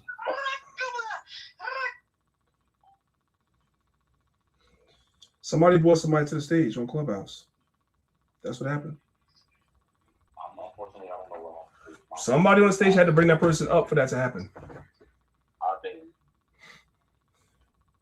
I always bring to the stage who should be here. Y'all shouldn't be bringing nobody else up. Anyway, in all things showing thyself a pattern of good works, in doctrine showing uncorruptness, gravity, and sincerity. That's the job of the men. All right. So we're gonna stop there for now, guys. I kind of want to touch on something else really quickly. I want to touch on something else. If today's class was edifying to you guys put 1 in the chat. If it wasn't, put 2. That's fine. I don't care. If it wasn't edifying, that's fine. That's your opinion. And then we're going to transition into something else. Dang, Sister Rose. That's very important. And I don't want the class to be too much longer. So God. I hear you, Sister Rose. You know, some of these men are married to dragons, so they would pick the children. That could be it too, sister. I won't lie. That's that could be I it. wouldn't lie on that. Yeah, 100%. but at the same time, don't put it past the fact that a man love his wife, man, but that don't mean a sacrifice. Put the shoe on the other foot. A woman could love her husband too, and if it became between her and the children, and she chose the children so that the posterity life could move on. I mean, what were we gonna say? She was married to a abusive husband. That's why sometimes people just make tough decisions. But I hear you though, sis. It could go either way. All right, so let's move on so we can bring the class to an end. I'm gonna share my screen in a different way. I want to kind of transition. So we offer that now, y'all. All praise to the Most High for that class. I'm glad everybody understood that. Let's move on, right? Hopefully you guys will be able to hear this. I'm sure if you guys can't hear it, somebody will let me know. I'm on a YouTube page called Full Spectrum Survival. You guys can come and check them out. I want you guys to understand that while we are distracted by all these gender wars and men not understanding women, women not understanding men, Cardi B, Stephon Diggs, the woman that was living in Stephon Diggs' house, Meg Thee Stallion, Klay Thompson, all this other BS that we're being distracted by, I want you guys to understand that lockdowns are already on the table in Europe, which means eventually they're going to come to here. The same COVID lockdowns that we had a couple of years ago that we all hated are on the table in Europe again right now. That's being discussed. That's being pushed, which means it's going to come here at some point, and we need to be aware of it. We need to be watching it. As Elder Saab said at the beginning of the class, we have to be aware of geopolitics and watch it, because what's going on over there will eventually come here, and many of us are not prepared. We're not even thinking about it because we're distracted. We're going to start this video at, hopefully you guys can hear it, at 8 minutes and 31 seconds. If the video cannot be heard, Zahab, let me know, because I'm kind of sharing it in a different way than I did my PowerPoint. So let me know. Let's play the video. News outlet. This is Press TV. A little bit more of that footage coming out from international sources. Here we have a 57-character EAM coming out. 3, 1, Hotel, Romeo, 7, Juliet, Yankee, Accurate, Charlie, 6, JP, Delta. Much love in return, BC. All right, this is a video. This is an image you never want to see. These guys are geared up. There's so much bad behavior happening around what they're saying. When I say they're already doing the lockdowns, I'm going to tell you exactly what they're doing. They've already contact traced in areas like Spain, and they've told everyone that is associated, you must, under law enforcement, remain inside of your house until June. The medics will come to you. The doctors will come to you. I don't know if in those countries they pay for the people's bills. I'm not sure if they'll step in this type of case where they're court ordered basically to self-quarantine and self-isolate. But I see a lot of people that are, and this happened at a recent national security meeting. One of the individuals at that national security meeting said, well, if you wanted to make a real plague that would spread across the earth, you do it with hantavirus. Now, we're not going to go and we're not going to play the whole video. You guys can come. You see the title of the video. You guys can come and watch the video yourself. They're already experimenting and having conversations about lockdowns and quarantines in Spain all over again since COVID, and hantavirus is being used as a scapegoat. Am I saying that that's going to come here? It's going to be like COVID. I'm not saying that, but I'm saying we need to be aware that these things are going on, because at some point these things are going to happen. The Bible says there will be famines, shortages of food. There will be pestilences, which are diseases. The Bible says that's what's going to happen. And famines don't necessarily mean that the ground is parched and nothing is growing. The famine can come through the gas prices. Do you guys see what gas is costing? I know what gas is costing me, right? So you go to the store, there's less and less food in the store, or food is more and more expensive, because guess what? Now they upcharge the stores to sell the food because the gas is so expensive. So we're living in this right now. These things are happening. We need to be aware of this and not getting distracted with bullshit, is what I'm saying. I'm going to stop sharing my screen. So now I'm going to come back and I'm going to share my screen again to the next thing, right? Because the Bible says where there's no vision, the people fail. So the leadership of Lions of Israel always tries to be, I'm going to share my entire screen. The leadership of Lions of Israel always tries to be, and we share this with all of our fellow camps, everybody that we love. We share this with all you guys. We try to be proactive. So here is our camp website. It's called thelionsofisrael.com. Everybody sees that? Thelionsofisrael.com, right? So what we're telling everybody to do, whether you're in the camp or not, come to our website. Go to the tab that says books, right? And you scroll all the way down. We have a lot of books here that we use for teaching, but the very last one is something called disaster preparations, meaning to be prepared for what's getting ready to happen, what we already know is going to happen. So you would click on this PDF, right? Which I already did, so I'm not going to do it now. I'm going to come to the next tab. When you click on this PDF on the website, it opens up this PDF, which you can download. That's what that arrow is. You can download this. You can have this in your possession. This is a sustaining yourself in a chaotic future. Shout out to Sister Malika of Lions of Israel. She's the one that created this.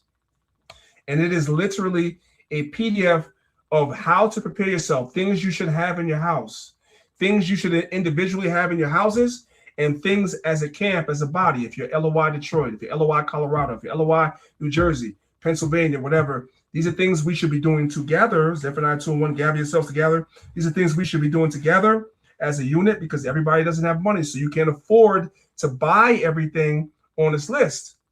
But you can, as a community, buy these things and have them in common, right? Does the Bible not teach us in the book of Acts? I believe it's Acts chapter 6, where the Israelites had things in common that they shared. These things can be done. So I need everybody to be more aware of what's going on. They're talking about lockdowns, this, that, and the third. It's already happening in Europe, other places. Even if hantavirus is not it, we know it's coming. So what does leadership do? Leadership has vision. So we talk about and ask the people to create something like this. I originally created something like this myself. Then my wife, Sister Malika, took it and she took it to the next level and created this. And we're giving it away on our website. You come to the website, lionsofisrael.com. Click the tab that says books. You come and you download this, right? It's going to bring you here, and you download this to your computer, your phone, whatever, and you look at it and you try to do and follow step by step as much as you can do on an individual level. And what you cannot do on an individual level, you find other people that can meet whatever slides you can't meet, you can't afford, it's too much, it's too expensive. You find somebody else that can do this 57 slides here. Let's say you can do 23. You do 23 and you have somebody else do the other 24. Or you do 15, you have somebody else do 15, and you have somebody else do the last 17, right? That's having things in common, just like it's written in the book of Acts. And this is what we're teaching the people to do. Hopefully everybody understands. I'm not going to beat it like a dead horse, so I'm going to stop. All right, this is what we're offering. This is what leadership does. It doesn't look like what y'all think it looks like. It looks like us trying to prepare everybody for what's going on. Every individual household should have a plan. As brothers and sisters coming together as a unit, camp, y'all should have a plan whether you're in a camp or not. And then as a body, ourselves, Lines of Israel, we should have a plan, and we share our plan with other camps as well. Because I'm going to be honest, and this might sound like a shot, but it's not. But other camps are not telling y'all to do this, and they don't have that for y'all. So y'all can use ours.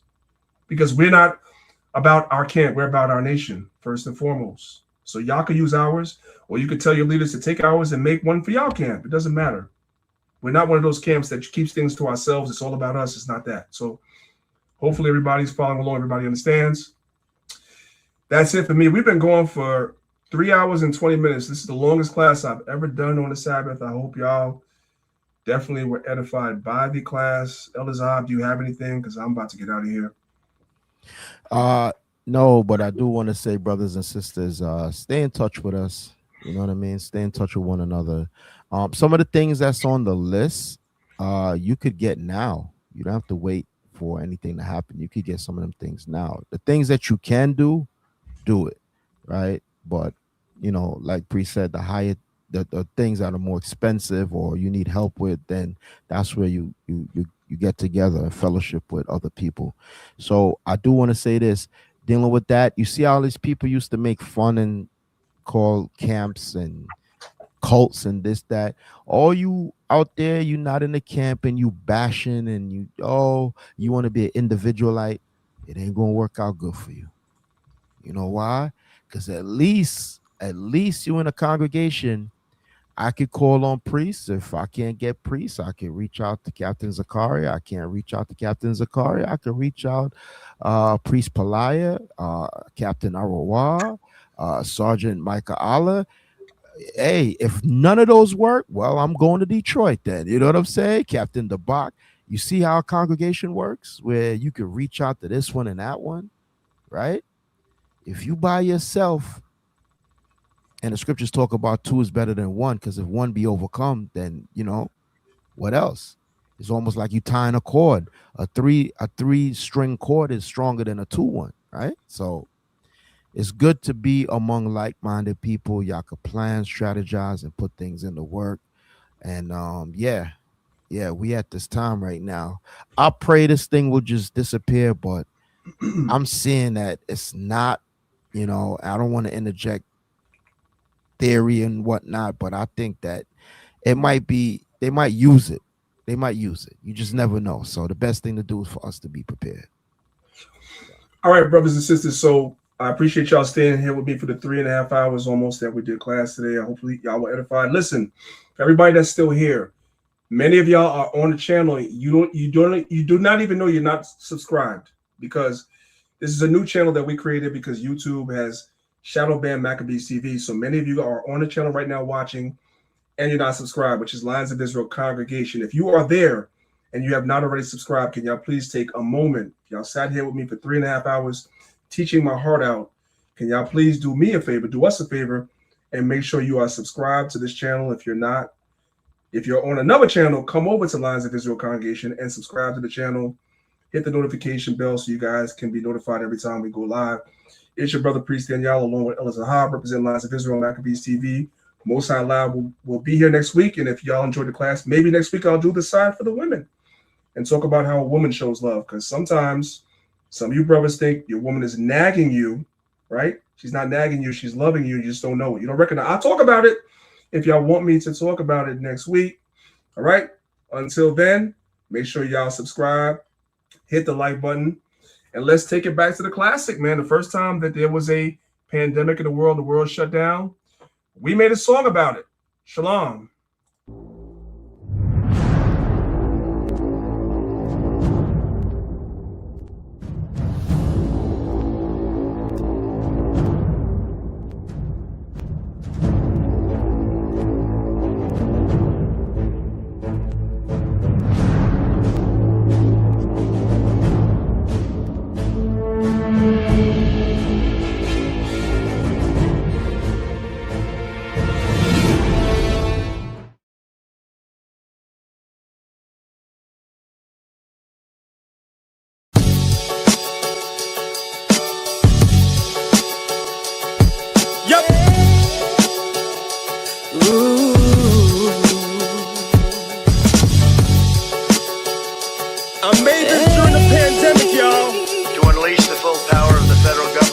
effort today, I am officially declaring a national emergency. Let's go! Father in the sky, I shed tears, I don't know why, but I'm a child of the Most High, so they can't break me if they try. Father in the sky, I shed tears, I don't know why, but I'm a child of the Most High, so they can't break me if they try. The curses, the plagues, is it all a dream? The curfew, the troops, the world's on quarantine. The social, the 6 degrees of separation. The troubles of Jacob, the need for preparation. My vision is focused, I won't speed a rush. And if there's hate in your blood, then you need a flush. Yes, the priest is back, the Most High be praised. I'm making them sick, this song is 5G waves. As real as they come, won't find no fugazi. A man amongst men, so Gail and Oprah hate me. And Jesus had warrants. Paul wrote letters to Corinth. And Esau is red, and Donald Trump is orange. The faces, the gestures, that cat is so comedic. Corona, the virus, the plagues is sent on Egypt. We were slaves, led away to other gods. I ain't preaching shy, I'm killing them with current laws. Father in the sky, I shed tears, I don't know why, but I'm a child of the Most High, so they can't break me if they try. Father in the sky, I shed tears, I don't know why, but I'm a child of the Most High, so they can't break me if they try. The riches, the fame, is it all for Skrilla?